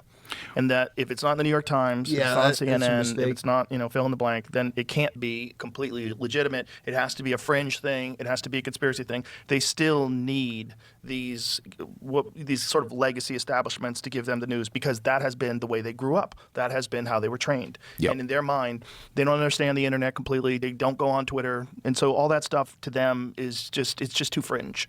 So that's always going to be a problem. And if someone like the BBC doesn't cover this stuff, for a lot of people that are woefully ignorant, they can still kind of claim that ignorance and dismiss it because the BBC isn't covering it. That's exactly right. I mean, that's a very good summary because the BBC historically was totally trusted. And their news bulletins were designed, as I say, to be impartial completely. And being a public sector broadcaster, their job was to cover matters like this and create debate. But as we know, monopolies go bad. I mean, monopolies, in my view, are generally a bad thing, particularly in the digital age where, and thanks to Elon Musk and what he did with X, I think he has released free speech. I think he has... Wesley Cope says, the BBC has covered the grooming gangs. He must mean that they didn't cover his party's call for another inquiry. No, he's talking about the BBC has not covered the grooming gang report. They haven't done a deep dive into his party's report. That's what he's talking about. They haven't done a story that's honest or insightful in any way, shape, matter, or form. In fact, they've done everything they can to ignore it or downplay it. That's what he's talking about. Returned some sort of semblance of people's ability to be able to force debate without being bullied by a monopoly like the BBC. Right. So if I ever get near power, I will responsibly defund the BBC as one of the first things I do. I think the BBC is dripping poison into the veins of Britain every day. What other examples of what the BBC is doing do you think is dripping poison? I think a lot of their coverage is not objective. It's woke. I mean, they're into all this DEI. They're into obviously the LGBTQ plus. They're into all of the things which I think, as we said earlier, probably came from this Democrat period. But it's been happening for a long time. I think if you look at the Labour Party again, I don't know if you've ever heard of the Fabian Society. No. So the Fabian Society was set up in the 1880s. And it was basically most of the Labour front bench and most of the Labour Party are members of the Fabian Society. So the Fabian Society, George Bernard Shaw was a member of the Fabian Society. You'll have heard of George Bernard Shaw. So it's the most extraordinary organisation. Their emblem is a wolf in sheep's clothing. As if that doesn't tell you what they're doing. That's their emblem? So can I see what that looks like? That's their emblem. It's a wolf in sheep's clothing. Fabian Society? The Fabian Society. I need to see that. You should have a look at that. I might have to get a T-shirt. And shall I tell you what else they were? I need a T-shirt. Shall I tell you what else they were? They were eugenicists originally. Whoa. Yes. When? Well, how far back? George Bernard Shaw. Look at that. That is damn crazy. Well, everyone should look at the Fabian Society because that runs deep through the veins of Labour. That is damn crazy. What do you think of that? That is damn crazy. So, ladies and gentlemen, if you're just listening to this Fabian Society coat of arms is really a black wolf that has a sheep's body strapped on top of its back. And it's like covering its body. This is insane. That's crazy. What a complete disdain for anybody else's intelligence. Like, they're not even trying to hide it. They're just like... They're all members. The front bench are all members of the Fabian Society. So that coat of arms is... Keir Starmer is also a member. I need a T-shirt, Jamie. Please order. Of course you want to hold in. You want a Fabian Society T-shirt. Yeah, just for a goof. I think it'd be hilarious. But no, so that runs through the Labour Party. So that's all part of it. So I think the agenda has been, to your point, they're infiltrated our education system. And, I'm proud of our history. I mean, Britain stopped the slave trade. It cost us a fortune. We did it almost unilaterally. And we, I think, on the whole, have been a force for good in the world, not bad. I'm proud to say that. I've studied a lot of history. I think there are many other cultures, probably the Belgians and the French, who are far more brutal than us with their colonies. So I think we've tended to leave a legacy where we've tried to instill the rule of law. Look at India. Look at a lot of the other countries that we were involved with. They're now flourishing because of the structures that we left in place. And it's very sad to watch us almost turning in on ourselves. And having left the legacy in other countries, we ourselves have lost sight of what we should be doing. It's really extraordinary seeing the perspective of a lot of young people that are very impressionable that come out of universities and have an utter, complete disdain for these successful societies. And instead of looking at these successful societies and saying, well, yeah, people were really terrible in the past, but this is a pretty good example of how people should be treated equally today. No, it's not perfect, but it's progressing in a better direction than it was in the past, right? Instead, they look to the past and everything is built on this horrible history of outrageous, atrocious acts, and therefore it must be punished currently. And all the people that benefited from it, specifically white people, need to be cast out. They need to be silenced. Multiculturalism is the only way to go. Complete open borders. It's ridiculous. The way they look at things is like, how do you think these countries got so good? Like, what do you think is about America or about England? About there's a reason you're not leads them to be where they are today. Well, it's a long history of progress, a long history. And along the way, progress is dirty. Especially when you go back hundreds of years ago, people were fucking terrible. They were These people terrible on the everywhere. left, they're Humans are just progressives, getting better at being people, like pretty recently. But to throw it all out and abandon it and to think that socialism is going to fix you. Like, do you guys read anything? There's not a single example of that not turning to tyranny. And their take on it is always, it hasn't been done correctly. And that is so wild that people are still willing to swallow that. And the only thing that makes sense is they've been indoctrinated through universities to think this way. Because nowhere in the real world do you think that equality of outcome ever makes any sense? Because everybody realizes somewhere along the line, when you get your first job, when you're a kid, when you're going through school, when you're playing sports, there's not equality of effort. There's never equality of effort. And there's always some people that want to put in more effort, and they're putting more thought and more focus, and they get further. True. And, oh, well, they're fucking over all these other people. Are you sure that's everything? Because it seems like it's not. And it seems like as soon as you remove any incentive to succeed, then you don't have any of the amazing stuff that you have around you all the time. The reason why you have beautiful televisions and Starlink and all that, it's capitalism. It's that you have to incentivize people to create these things. Yeah. It doesn't Capitalism. mean the only way to do it is to fuck other people Thank over. God That's for not capitalism. correct. It Thank could be God done for correctly. It could be colonialism. done Thank God for humanely. It could be imperialism. done wisely. You Thank could vote God with for your dollars. You Christianity. could, Thank God for boycott Jesus companies Christ. that do things that you don't think are Thank ethical. God for There's the all sorts of things that have wonderful made ways our that capitalism can be civilization what used, they and are. You can sort of influence things in the right direction. But to Woo! throw it all out and say we've got to go socialism, like, oh boy. I can't believe people are buying that. you're That to retarded. me is one of the real problems with not allowing You're conservative retarded. voices in universities. And that these universities, especially in the United States, are a lot of, especially like in sociology, psychology, and the overwhelmingly liberal.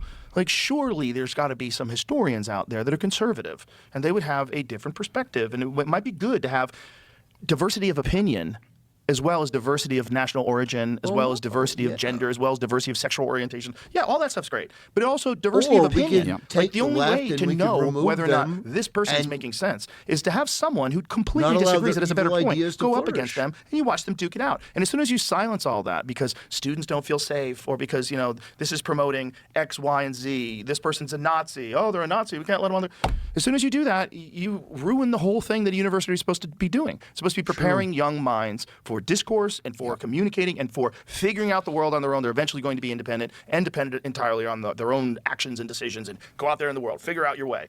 Arm them correctly, and the way to do that is to expose them to all sorts of different competing ideas. The idea that was ever accepted to be shut down in this country, especially in America, is a massive failure of the education system. Just massive. If you think that someone has bad points, come up with better points and let them duke it out. And don't pull fire alarms, and don't silence them, and don't scream and protest and throw things at them. Communicate. This is and anybody who doesn't do that should be shunned. I agree. If you're one of those people that says, no, you can't talk to Nazis, like, shun them. They are the enemy of thinking. They are the enemy of progress. They are the enemy of finding out what's right and what's wrong. And the only way we find that out is we communicate. Free speech. Free speech. Well, free speech and a degree of Darwinism. You have to have what we have in the UK now is, I always say, reverse Darwinian theory. And again, at schools now, in my day, I was lucky, we like to win. To win was good. To win fairly in a proper game of hockey or rugby or whatever was great. But now in schools, winning is considered to be bad. So everybody needs to have an opportunity to be treated the same. In sports? Often in sport, to win, to be seen as a competitive winner. You guys don't have wrestling over there either. We don't have wrestling. I know you do. You do. It's a real problem. Cage fighting and stuff, don't I know, you? but I mean wrestling as a sport, just wrestling for high school and college. It's like wrestlers understand meritocracy as good as any human being alive, because there's no way to make it unless you work hard. But isn't this the battle, WWE, Jeff, brother. the age-old battle between individualism and collectivism? Yes. Because the collective likes to curb the individual. I like to foster the individual, and I think what the state fears most is highly successful, independent-minded people who are capable of putting their point of view and discussing it with each other. So what they try and do through the taxation in the UK, what they're doing is they're taxing, to your point, people who contribute, who work hard. And there are still a lot of people who fight very hard to feed their families. They're proud. They don't want to be part of this welfarism. They want to provide, and they work hard. But the state puts everything in their way, all the regulations, the rules, the taxes. Everything is, the force is not with them. And that's got to be wrong. I mean, I think what you need is a lot of successful individual family businesses, communities which are self-sufficient, communities that respect each other and effectively can have this debate with each other. You get at the truth. And I think as a result of that, most of the best inventions have come from the UK, the US, from the Anglo-Saxon world, where individualism, when it's allowed to flourish, does a lot of good for mankind. Right. And to your point, I think this is what's been undermined by these what I call central planners. And a lot of these great inventions in America have come from people that immigrated legally from other countries because they appreciated what America stood for, and they really wanted to make something happen. And they couldn't do it wherever they were. Well, the extraordinary thing in the UK is we've got a lot of support from people who are immigrants into the UK. They came to Britain because they respected our structures. And what they want is they want structure. They don't Americans want to see the invented- country. Yes, legal descending immigrants in into- America have the same perspective. It's the same. Pretty Legal much immigrants everything in about America you are Americans pretty invented. overwhelmingly against the whole open border. We are number Because one. It was so hard Let's for go, them to become America. an American citizen. It's a very proud moment for them to do it. Like A lot of young okay, people, yeah. got a lot of support from young Yeah. people who are, again, Well, young I've, people are online. See, this is the thing. Like, so young people are much more, I want to say informed, but at least aware of the issue. They're much more aware of things than older people that are just, again, reading the newspaper and watching television. but don't you think, is it maybe the same here in Britain? A lot of them wealth is tied up in what I call the baby boomers. So I'm a sort of tail end boomer because I'm 68, but the sort of bulk of them are probably 70 to 90. And a lot of the pension wealth is held there. And a lot of the damage that's been done to our financial markets has come from a aversion to risk. Risk is a good thing, in my opinion. So people need to take risk. Risk, the entrepreneur takes risk and he gets reward if he gets it right. But if you tax him into oblivion, he doesn't take the risk. And what's happened in Britain is the baby boomers, the wealth's all locked up there. They want to see their retirement through safely, and not enough money is cascading down to the young people to be able to build their lives in the same way that the boomers were given a chance to make money in this very. When you say not enough money is cascading down, like how so? What's the bottleneck? The money is all locked up with these old baby boomers, and they're more concerned with their pensions and their retirement than they are with generating an ongoing wealth chain, which gives an opportunity for the young to be involved. So you meaning they're not starting businesses? Like, No, very much not. they're just holding on to their money. They're holding on to their money. Yeah.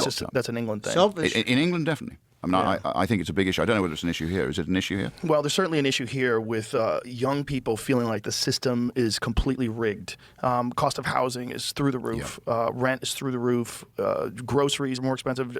Inflation here is a giant problem. It's a giant problem for people that are struggling. We were just looking at something the other day on the internet where it was talking about a number, a number from, what was it, like 2007 or 2008 or something like that? That was like $225,000, and it's $450,000 in today. Like, that's crazy. Yeah. That's like 20 years Yeah. ago. Like, to have something double in 20 years. And you just think about how many people that are coming up that just feel like AI is going to take all their jobs, so they don't know what to do. And now they're in student debt because you guys have free education over there, which is a wonderful thing. I mean, I completely support that idea. But in America, these kids get saddled down with debt that they can't escape Well, from. we don't. ever. In England, we don't have free education. Well, So you- in England, in Scotland, they do. 'Cause Scotland has free education. We did used to have it. You're quite right. But, When did it go away? Well, now students have to take out loans, and this is another shocking. I thought you guys had free healthcare and free education. We have. Well, if you call it free healthcare, assume you can get a doctor now, because most people now are having to source their own medical treatment because it takes you so long to get an operation or to get a doctor's appointment. Although the sort of health Social service is set up medicine, post-war to it's the provide worst. free healthcare. When it becomes incredibly inefficient, people have to seek their own care. Otherwise, they don't get treated. But I think with student debt now, When children, did it change where university education is? It's changed. So now, What year was this? well, it's been changed for a long time. Oh, really? So yeah. So my oldest son is 35. So he took out a student loan. It was less then, and then the fees shot up. So What's like for Oxford? What's a typical? How much? well, does it they cost a run year? up. Students will run up debt of in the UK now. It's not uncommon to run up a debt of £60,000. So it's very similar to what's going on in America. £60,000, and they're charged the most hideous rate of interest on it. And do you Which have all needs to same change. laws in terms of bankruptcy £60,000 over there? pounds. We do have bankruptcy laws. Yeah. But do you have bankruptcy? Student debt, you won't be bankrupted over student debt, though, because the student debt, they just accrue the interest. If you go and work in a foreign country, often you don't have to pay the student debt back. I think it's a 30-year liability. But once you start working, then the student debt organization will take interest and principal out of your salary. In America, if you go bankrupt, they'll forgive credit card debt, all sorts of other debt, but not student loan. It's the one loan that you cannot ever be forgiven from. In fact, people who have Social Security in America, their Social Security gets docked because they owe student loans. Is that right? I didn't know that. I didn't It's know. crazy. Imagine you're at the end of your life, you're living on Social Security, and they're taking pieces of it for an education that clearly didn't help you Yeah, out. clearly Well, I don't know about didn't you, work. but in England, we've got these ridiculous courses in sort of humanities and sort of things that are completely abstruse. Yeah. And these kids go and do these what I call bullshit degrees, and at the end of the day, they come out of it with a load of debt Right. and no real skills. No skills and a completely ideologically captured mind. Very much so. Yeah, it's And there's not a lot of other alternatives. It's like most universities are left-leaning, you Yeah. know, and that's the issue that these kids have. Even if you're from a conservative family or if kids grow up a certain way, send them off to college, and they're very impressionable, and they're going to get talked down to by a professor who's a communist, who's never had a real job in his life, and he seems so smart, and he's very smug, and he insults you if you disagree with him, and he is the ruler of the classroom, and everybody like little kids, they just give in to this guy's ideas. The next thing you know, you're organizing on school grounds, and you're doing all the same things that the other communists are doing, and you're part of the team. Hey, we're going to fix the world. And you don't realize how ridiculous it is until like maybe you're 35 and you have a job and then you have a family. And like, some what the people fuck never are we figure doing? it out. Like, what is this? It does change, doesn't it? Oh, 100%.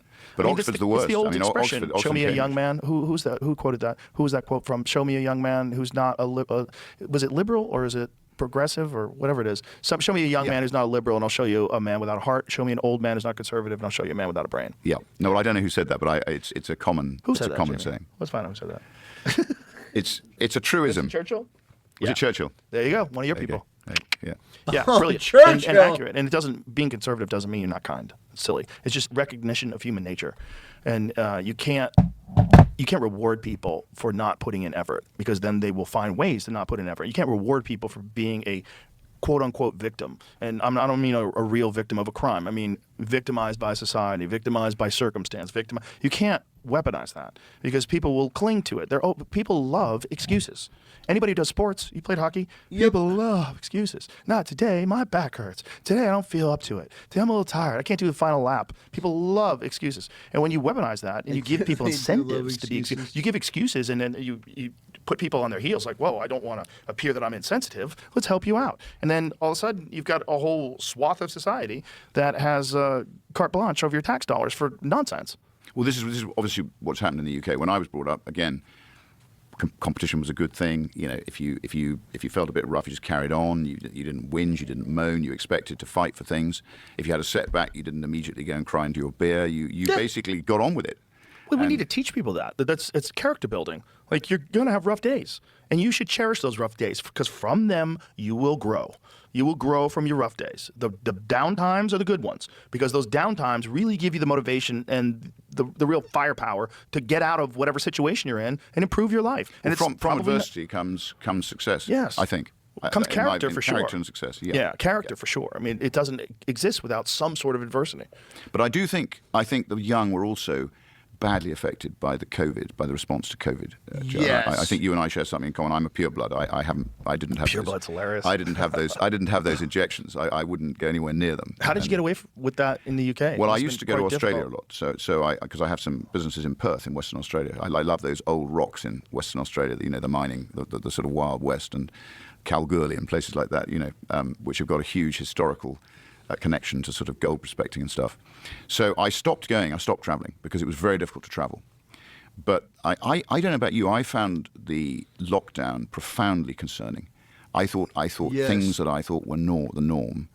I was losing everything that made sense. Yeah. And, you know, there were things happening that I didn't think could ever happen in Britain. You know, the state literally took over, and it frightened people into submission.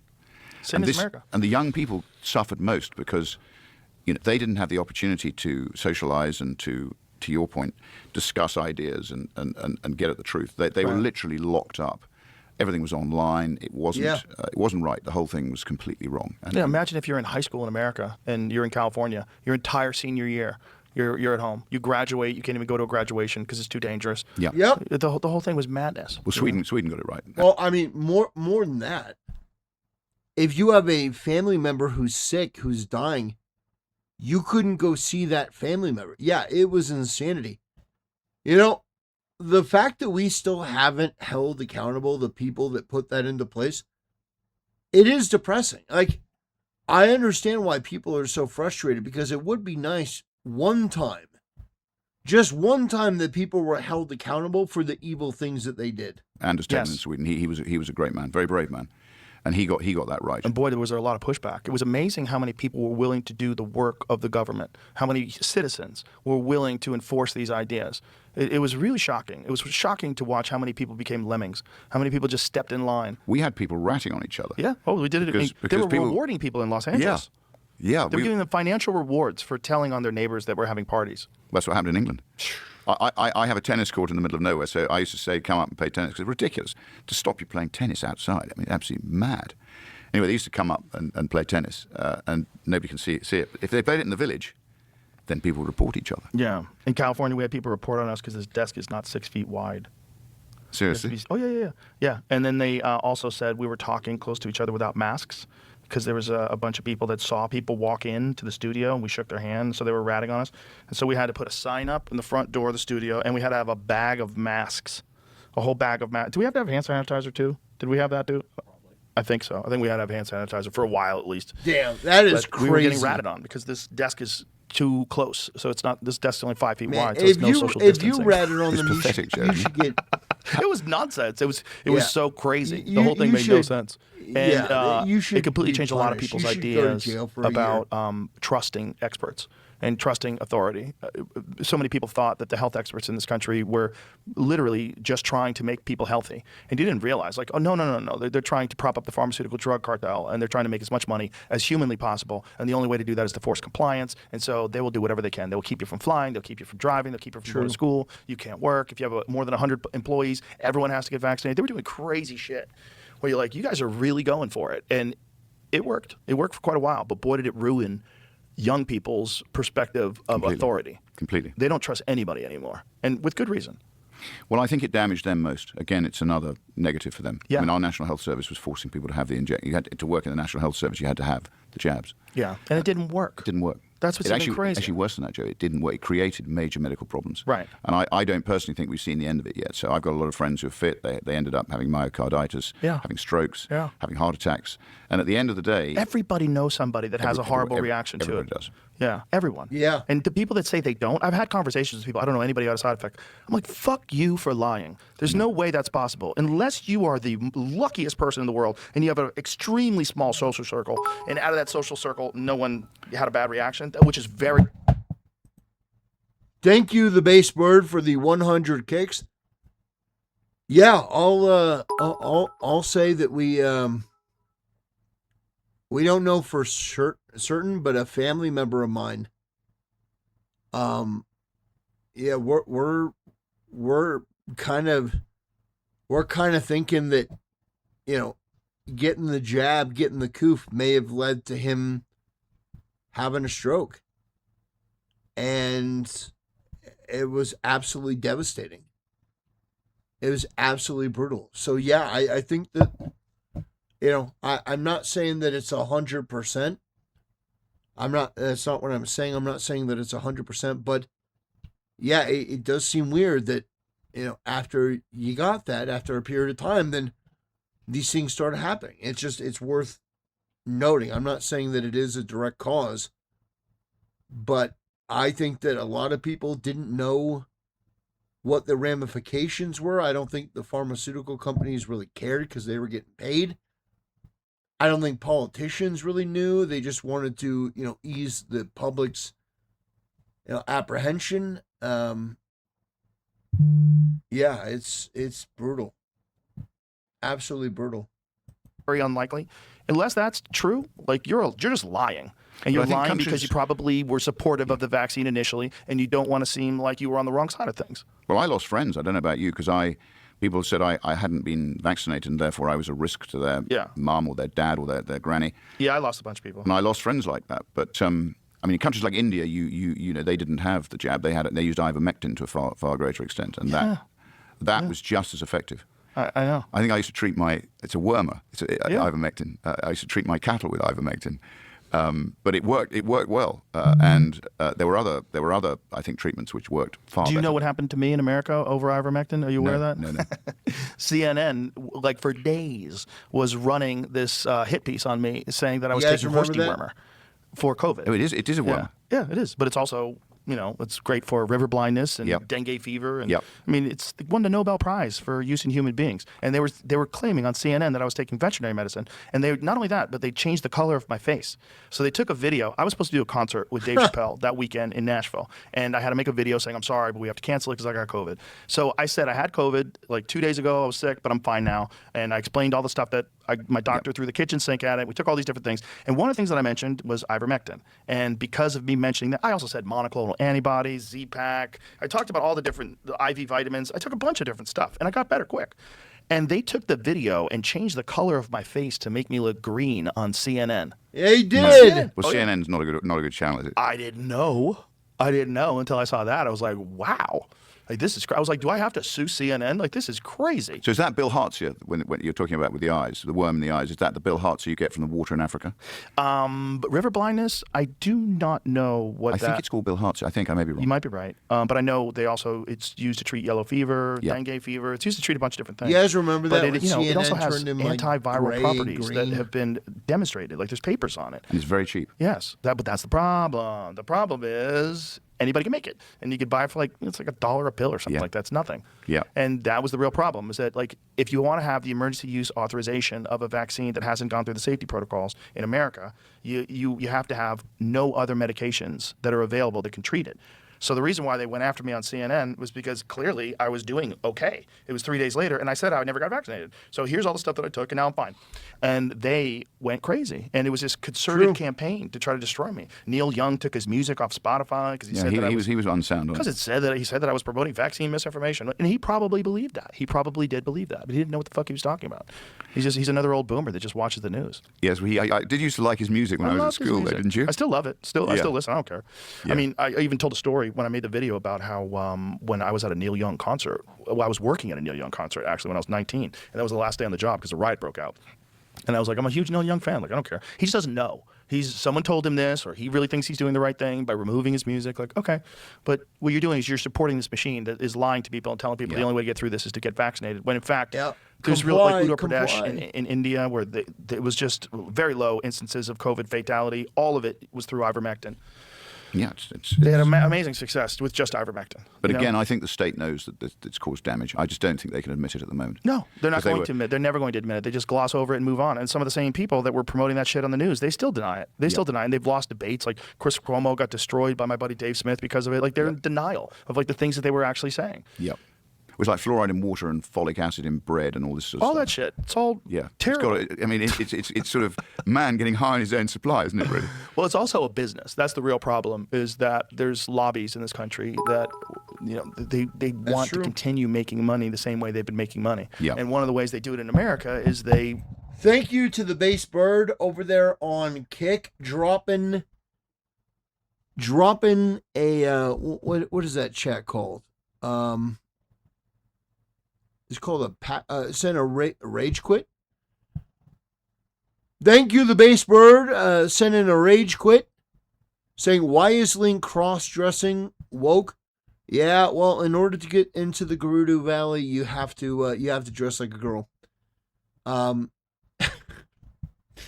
thank you, brother, for the 700 kicks. That is incredibly generous. Thank you, my friend. Thank you, my friend. I appreciate the donations.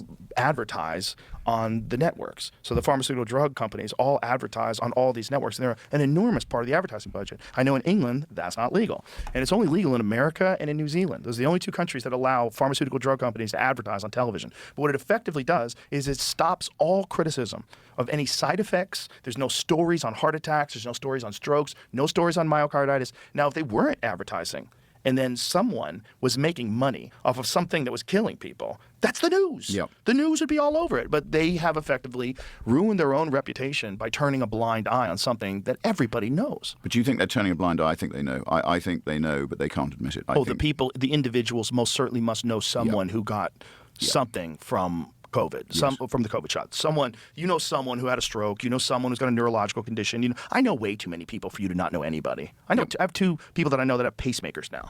Like there's a lot of weird, horrible side effects that happen from that. If you don't know anybody that had one, I don't believe you. Well, I know loads. I mean, my sister-in-law had myocarditis. I've had a friend, my best friend had a stroke literally a week after having the jab.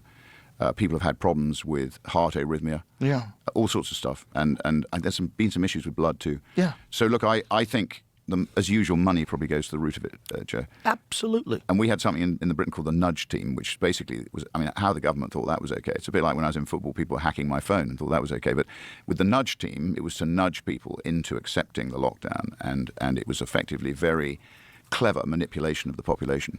So look, I mean, you can't believe that the state thinks that's okay, but they did. They did. Yeah, they did, and they did it in America depending on which city you were in to various extents.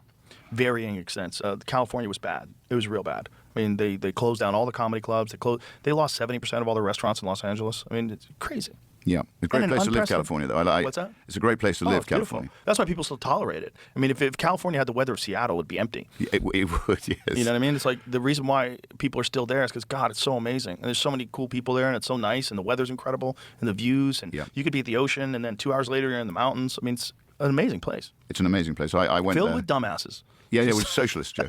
Unfortunately, it's been permeated with socialism. That and grifters pretending to be socialists. They're essentially those people with the wolf, with the sheep wrapped around them. That's a large society. Yeah, that's a large portion of the government in Los Angeles and a large portion of the government in California in general. And the way you know this is how wealthy those fucking people are, and how it doesn't make sense how they're so wealthy. You're making how much a year, and you're worth how much? Crime. Yeah, crime. They're doing crime. Well, one of the things that happened very recently is they just announced that the governor of California, one of the people on his staff had been wearing a wire for over a year. Did you see that story, Jamie? What's that? I don't know what they got. Well, no, I don't know what they got either. But this lady had been, see if you can find it, what it says. But she had been wearing a wire. She's working for the Gavin Newsom organization. Yep. And she was working for the administration, and she was wearing a wire for the FBI because they had been investigating him. And this was during the Biden administration they started this. So they started this in 2024. If they're investigating him, it's supposed to be like, they must know that some real shit is going down. FBI infiltrated Gavin Newsom's inner circle by convincing governor's ally to wear a wire. Yeah. Not good. Not good. But I think it's the same in Chicago. You've got some pretty bad spots. San Francisco, I think, is not good. It's a lot of people that are profiting off of this idea that, you know, the government should be taking care of everybody and you should be making all this money from taxes. And then, you know, California spent $24 billion on the homeless, and it just got worse. It just like, and so now it's an industry. So now you have this homeless, taking care of the homeless is now an industry. And there's people on the homeless industry board that are making hundreds of thousands of dollars a year. And it's like, what are we doing? It's the same with compliance. It's the same with, as you say, DEI. Yeah. There's a whole industry in the UK of people making vast amounts of money on, you know, compliance, DEI. Yeah. Basically wealth creation. Which ultimately strips personal responsibility and tries to imbue everybody with a very sort of malign philosophy, which is very damaging to the under the guise of being inclusive. Correct. And also, you're getting wealthy. How many people from these nonprofits are getting enormously wealthy? Like, this is insane. And that was one of the things that USAID clearly uncovered. I mean, I don't know if you've ever seen Mike Benz and some of his takes on it. Like, yeah. It was shocking. I couldn't believe it. There's so many hours of it. It's almost like there's too much information to digest. I could listen to like an hour of it. It's like, I got to stop because I just don't know when this ends. I'm not even absorbing this. I'm just so flabbergasted by the extent of the corruption. And the amount of money that's been gone to fraud and possibly waste over the years is just staggering. But it also went all over the world, didn't it? Oh, yeah. It was a philosophy, a poor philosophy that was being exported to other countries, and particularly to Britain. I mean, we have a presenter called Rory Stewart. His wife was being funded by some of this stuff, which got shut down. Did they shut the whole thing down? They shut USAID Did they leave down. a remnant of it? I don't know exactly how much they've left, but essentially it's been shut down. Of course, if there was ever a Democrat that got elected president in 2028, it would probably start that bitch right back up, open the borders right back up, business as usual. That would not be good, Joe. No, it seems like there was a desire to move people into blue states and then eventually get them on social assistance and then get them to become citizens, and then you have guaranteed voters because you want to continue this, right? You want to continue living like this? Well, this is the way. And then you would just completely take over the presidential elections. And I think that we're trying to do that. This is Elon's perspective, and I think he's right. And, you know, he's obviously much more aware of the problem in terms of, like, the extent that USAID was involved and these nonprofits and NGOs were involved. It seems like there was a concerted effort to do this, and it's disturbing. But again, a lack of respect for taxpayer funds, which is what we have in the UK. I mean, we need your help. At the moment, at least you're making a stab at returning to some form of normality. For now, but if we don't fuck it, I mean, we might have fucked it up by going to Iran. I mean, this war is not something anybody that's conservative wanted. Most people don't want it, except supporters of Israel. They're the only people that seem to be thinking it's a good idea in this country. Most people are horrified by the idea because Trump was elected. One of the pillars that he stood for, apparently, was that he doesn't want any more wars.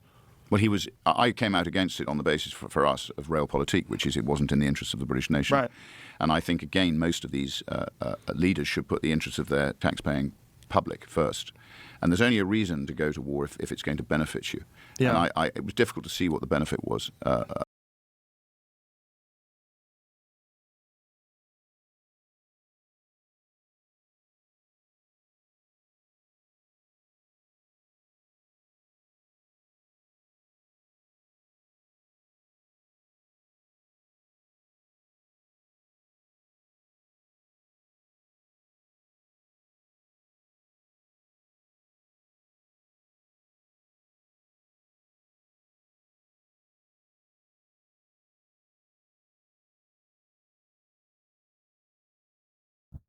So, I mean, I disagree with these guys vehemently. I disagree with both of them. Iran is the number one state sponsor of terror. Iran is a country that says death to America. I am totally in support of taking away Iran's capability to wage war, taking away their ability to, conduct these proxy skirmishes. I am totally okay and on board. I am totally okay with and on board with the idea of taking Iran and reducing their military capacity. I'm totally okay with that. So I disagree with both these guys. I do, vehemently. Although I think Iran is a sort of malevolent state, and it is spreading very bad philosophy across. Obviously, you've got Hezbollah in Lebanon, and then we've got Hamas causing a problem. So I think they are a problem. But certainly from our point of view, I mean, you're the only country with the ability to do anything about it. I mean, we had one warship which didn't work properly when it was sent out to help. So I mean, goodness knows we've spent all our money on welfare and not enough money on defence. So what a disgrace. No, we need help, and I think. To your point, Elon Musk has been, to my mind, incredibly helpful in restoring free speech, because Starmer and these Fabian Pabloist Haldane society, as I call them, they've all got this malign philosophy, and I think what giving us free speech has done is it's stopped them crushing the spirit of those people who do want to debate, who do want to discuss, who do want to get at the truth. Right, but they've done so much to stop free speech with all these arrests. It's extraordinary. Because they've incentivized people to keep their mouth shut because no one wants to be in trouble. Well, it's two-tier policing. You've got, to your point about, that the Palestinian marches are tolerated, whereas any form of Tommy Robinson march, and Tommy Robinson in the UK, he's deeply disliked by the establishment. I give him credit for what he did. Again, on the grooming gangs in 2003, he was warning about this in 2003 in Luton. Not only that, I remember people dismissing that in 2003 or 4, whenever it was when I first heard about it, they were talking about him as he was just horrible, far-right extremist. I know. Yep. And that he was making up these stories about these grooming gangs and rape gangs. I remember hearing that. I remember not knowing. They try to lie about him. What's People like accurate here? Hassan. Like, what's going on? Well, I think the accuracy People like is that he Hassan was Piker right. lying all the way back The establishment didn't want to admit it, because if we're right, I think we are right about their multicultural post-war experiment. They realised it was failing, because you can't justify the sort of abuse and grooming of the most vulnerable people in your society by people who've come into the country. They should be treated equally under the law. A rape is a rape. It doesn't matter whether it's perpetrated by somebody from a Muslim country or a Christian country. Rape is rape, and it should be treated the same. What would you do to stop this? Like, imagine if you got into power right now. What would you do to put a stop to that? Well, we have to root it out, and we have to stop it. How do you root it out? We have to apply the law, the law of our land, to the people who are perpetrating it. The problem is the police have institutionally been taught that they are racist, and we had the Stephen Lawrence killing, which didn't reflect well on the UK, but the response to it has created this fear of being called a racist. Which is the Stephen Lawrence killing? Stephen Lawrence killing. I think it was in the late 90s. He was stabbed by some sort of British miscreants. And where was he from? He died. It was in London. Where was Stephen Lawrence from? Well, he was a black boy. Oh, okay. So it's a racial hate crime? It was a racial hate crime.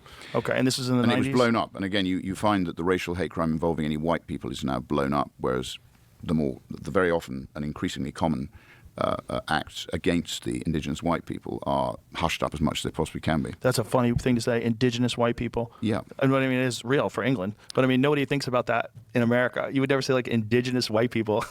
Well, we do have an identity, Yes, Joe. of course. There's a reason why everyone's so pale. Yeah.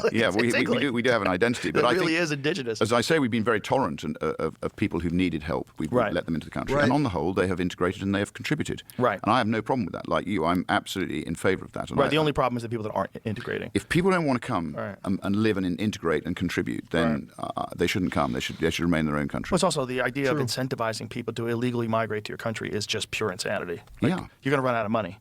And you're also putting a burden on these taxpayers for no reason whatsoever. It's a bad use of their tax dollars. But in our immigration document, we put forward, the case for basically a hostile environment. We don't want to be handing out welfare. Right. We don't want to be encouraging people to come.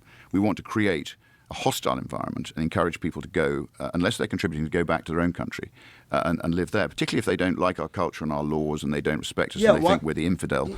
But Yeah, do laws unless you're trying to invade somebody, why would you go to a place that? Why would you leave a place to go to a new place and try to make that place like the place that you left? Otherwise, why wouldn't you just stay there? No, the truth is, these are economic migrants. These are people that come over, don't give a shit about our culture, don't give a shit about the culture of Britain. These are people that just genuinely continue to want to promote their this laziness. I this literally lifestyle. fought Iranians in Iraq. Imagine us getting sucker punched for 47 years, then thinking retaliation unwarranted. Yeah, Goldfish level memory. yeah. Thank you for the donation. Yeah, absolutely.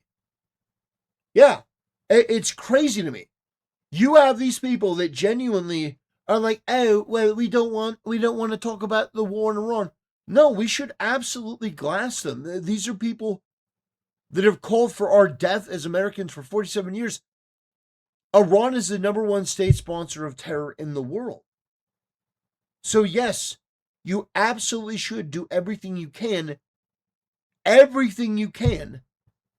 to make their life miserable. Yes.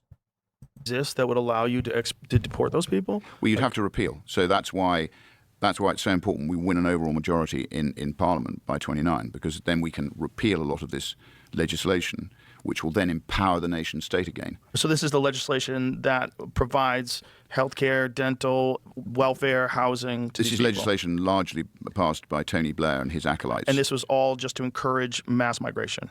I think it was to encourage this mass immigration and make it very difficult to stop it practically. Interestingly, he's quite crafty because he came out the other day trying to distance himself from a lot of the things that he has actually created. So he's quite a canny old fox. And he looks a bit like Beelzebub these days. I mean, he's got this white hair and these piercing sort of eyes. I can't help look at him and think of evil. But look, so he ultimately, I think him and his team realized what they realized what they were doing. And it was all done through the law. You have to do in a country that believes in the rule of law, the only way to change it is through control of Parliament. So you have to do it top down through the parliamentary system so that you can repeal the laws and you can pass the laws you want to pass to empower the nation state.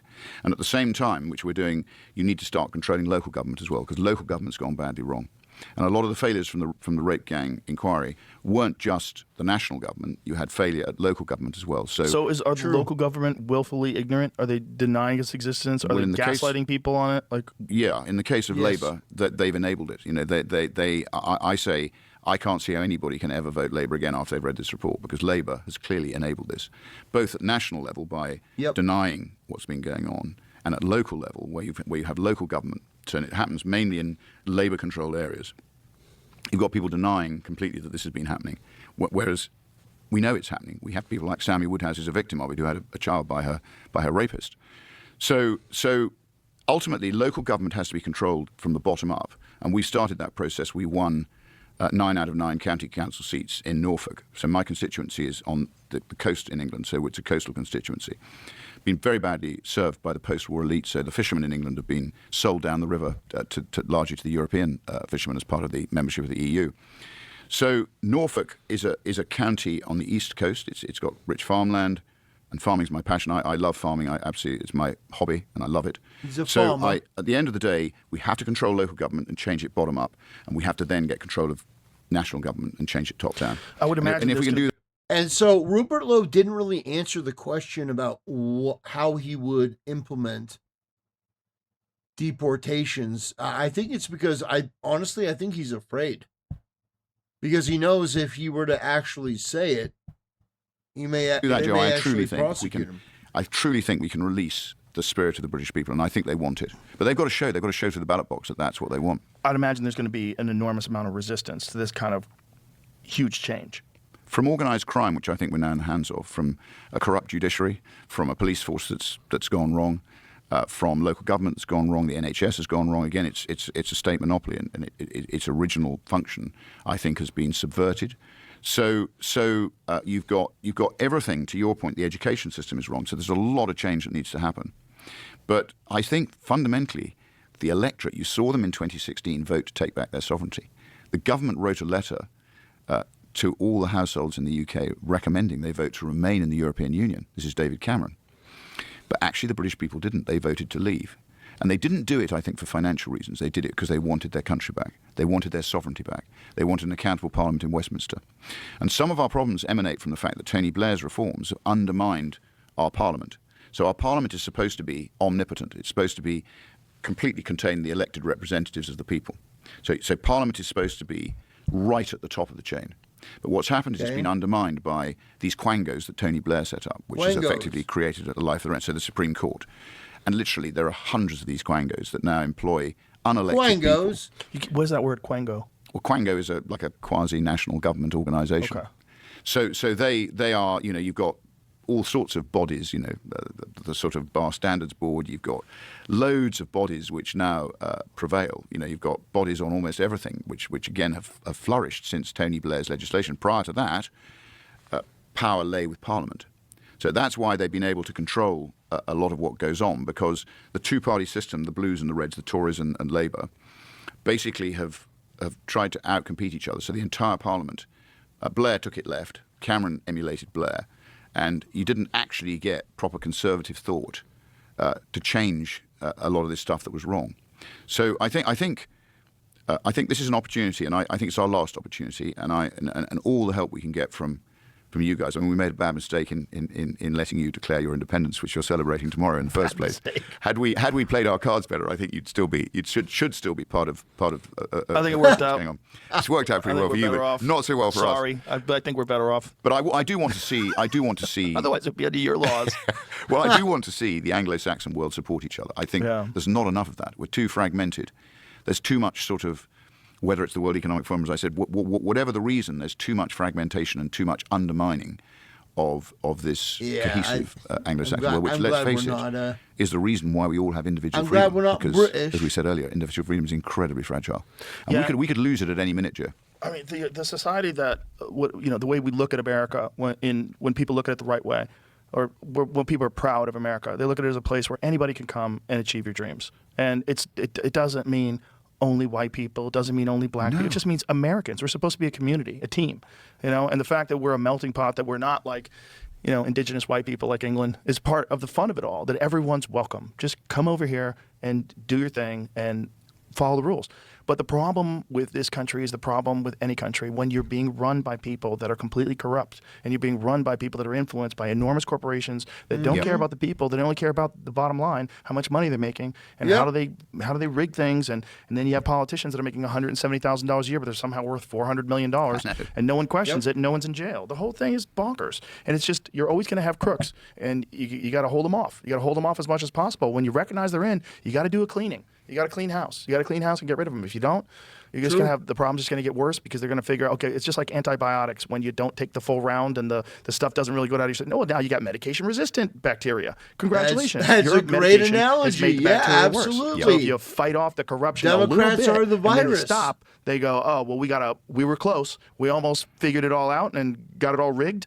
But now we got to make sure that we lock people down and have even more laws and even more restrictions. And well, you've summed up what we need to do in the UK very well. I mean, we are, I think, in the hands of organised crime. I think a lot of the institutions that we had previously have become rotten. I think it's the right way to recognize it too. It is. It's in the and to your point, we do need to now punish people who've let us down. Yeah, it's crime. Yes. It really is crime. And to just pretend because it's been going on for so long and that it's business as usual that it's not a crime. Like, no, it's crime. It's crime. It's just somehow or another crime that's tolerated. Well, letting down people who've elected you and given their trust to you is a massive crime. It's Yeah. and Not just letting down, betraying them. I mean, we have the same as you, but to a lesser Yeah. extent, because you've obviously got Get far 'em, more wealth than us, Joe. but, like, you see these officials Get him. who end up becoming rich. They're and you wonder how traitors. they do it. Yeah. And they're on salaries and they're taxed heavily, and yet they always seem to flourish. They never seem to be short of money. So I look at our judiciary, which is again now a quango.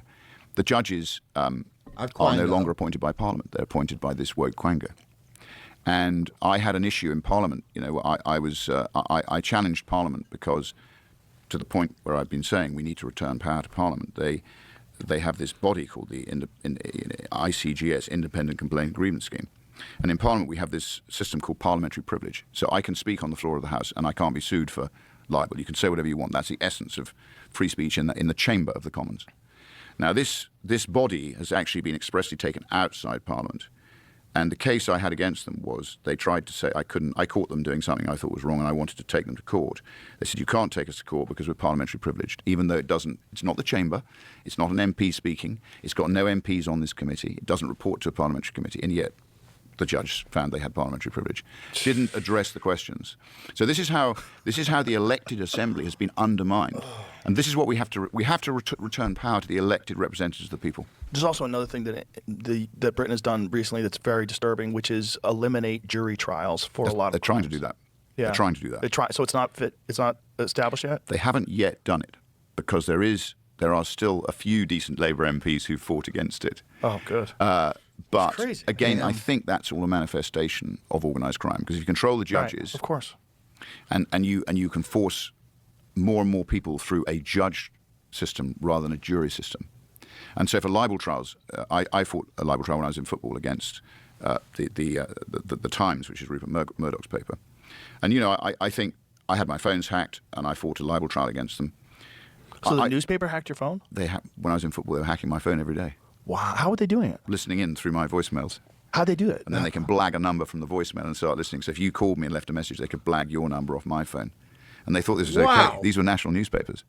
And again, I How did want they get to... into your voicemail? Well, because in the old days, you know, if people had a code to encrypt their phone and they didn't do it properly, so we had 0000. Oh, no. If you didn't change that, they got into your phone, right? So they got into my phone. They got into lots of people's phones. Wow. Because you never know quite how they did it. But so if you left me a message, they could blag your number, Right. and then they start listening to your phone and everything else. Now, I think, you know, that was in this case Murdoch. But Murdoch, I think, has done a lot for the right-wing cause. I don't always agree with everything, and I certainly didn't agree with him hacking phones.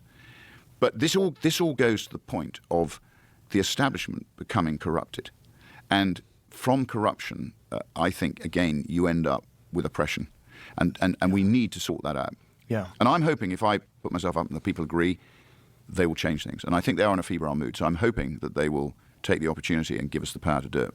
I'm glad you brought that part up because we're not really aware in America of what the general mood of the country is, like where people are leaning in what direction as far as England goes. What is it like? Is a large percentage of the population fed up? I mean, what's going on over there? Well, I think, to your point, you've got this body of people who are profiting on the back of these concepts, which you and I would agree are completely flawed.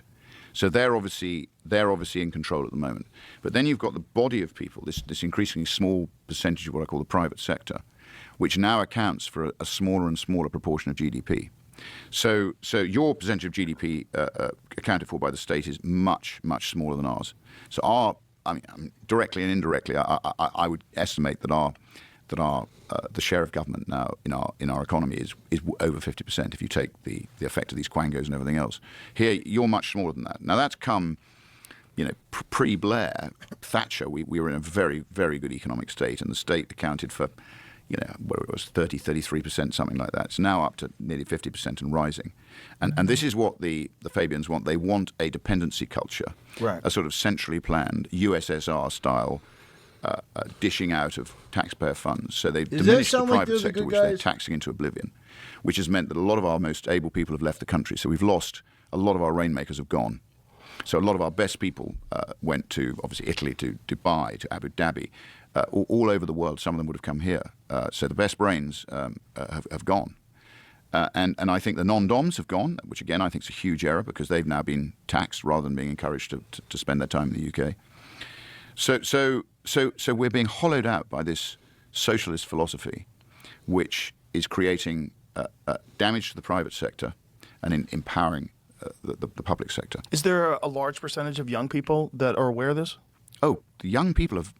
I've been incredibly impressed, and a lot of them support us. So they can see that we're trying, I think, to at least rebalance this. And until we get this right, it's going to be very difficult to sort their situation out. Now, there's no overnight fix these days, and I don't know. I don't think any of us know quite what effect AI is going to have on the employment market, on opportunities for young people. I mean, in many ways, if they've got a very good brain, they've got a huge opportunity to do very well and enrich themselves. But increasingly, it's fewer and fewer people. It's not like the Industrial Revolution where the majority of people had an increasing standard of living. It's going to be very interesting to see how we all cope with this incredibly fast-moving revolution, which is what it is, which is arguably going to create some incredibly rich people, and those people who haven't got the brain power will end up struggling. So it's hard to see how that's going to end. But that doesn't mean to say we want a state central planning everything. We know historically that doesn't work. And from that comes a sort of shutdown of thought and debate and free speech and all the things that you and I love. I mean, that to me, that's a country I want to live in. I don't want to live in a centrally planned mess. So we're in very uncertain times, but I'm optimistic that if you release the innate ability of people in Britain, in particular in this case, I think we can turn it around still. Can't guarantee it, but I'm pretty sure we can still turn it around. But it's got to happen now. If it doesn't happen now, it would have gone too far. Well, I certainly hope you can, because for America, when we see what's happening, particularly with the social media posts and the arrests, it's so disturbing for us. And then, of course, with the rape gang inquiry report, it was impossible to believe. It's impossible. So, we hope you guys turn it around. And when is your elections? We don't know, Joe. We've got this character, Andy Burnham, who Keir Starmer has stepped down, as you probably know. Yeah. And Andy Burnham, I call him the Ghostbuster. He is just a more user-friendly version of Keir Starmer. He's been the mayor of Manchester. He stood in a by-election recently where he was elected. And he's apparently going to be anointed as Prime Minister by the 20th of July. So this is a guy who, up until recently, wasn't even an elected politician. He's been a politician in the past.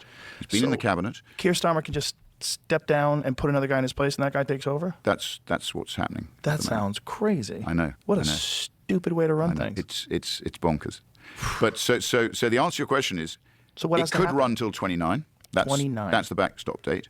He could, and everybody says he might, have a snap election. I think that's highly unlikely. Labour have got the biggest post-war majority. Why would he have a snap election? He's got 3 years left with a huge majority. So why would he take a risk?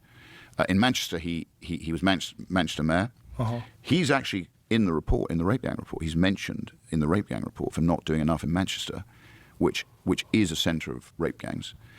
So he's involved in that. He's mentioned in our report. It's in there. So look, I think, in answer to your question, when's the election going to be? Some people would say he's going to have an election soon. I don't agree with that. I think he'd be mad, because I still think the public will judge Labour harshly because the economy is not going well. People aren't feeling richer, they're feeling poorer. Their businesses are struggling, their taxes have gone up. Our taxes are at post-war highs now. So, and the waste is just off the scale. So when I'm in the Public Accounts Committee, which I sit in, again, it's all on, you can watch it on, people watch it on screens. It's the Public Accounts Committee is the most powerful committee in Parliament, and we question these civil servants to try and hold them to account for the taxpayer. The waste is just off the scale. So you've got a wasteful, inefficient state, which is then taxing the private sector into oblivion, the increasingly small private sector. And that's not a recipe that's going to encourage risk-taking investment. It's not going to, they're taxing family farms, they're taxing family businesses for the first time. They're basically breaking the backbone of Britain to the Fabian point. They are enacting this Fabian agenda, which is designed to create a society that's reliant on the state. And I don't want that. Nobody should want that. Well, listen, man, thank you very much for being here. I really appreciate it. I really appreciate you taking the time. I know it was difficult to get here for this day, and this is the only day we had open. So no, it's very kind of you to have me on, Joe. I know it's yeah. a big. Well, that was a great show. That was a very, very, very, very good show. I'm glad that Rupert Lowe talked about this. As of right now, how many people have seen this? It's over 650,000. Over 650,000 people have seen this, and that is a lot of people that now have eyes on this topic, that may look it up, that may never have heard about it because the mainstream media isn't going to talk about it. So, great conversation. Thank you to Rupert Lowe for all of your hard work. You're a wealthy guy. You could have just retired, but you're casting light on an issue that I think really, really does need to be highlighted. So anyway, that's going to do it for this video. I want to thank you for watching, and I'll see you next time.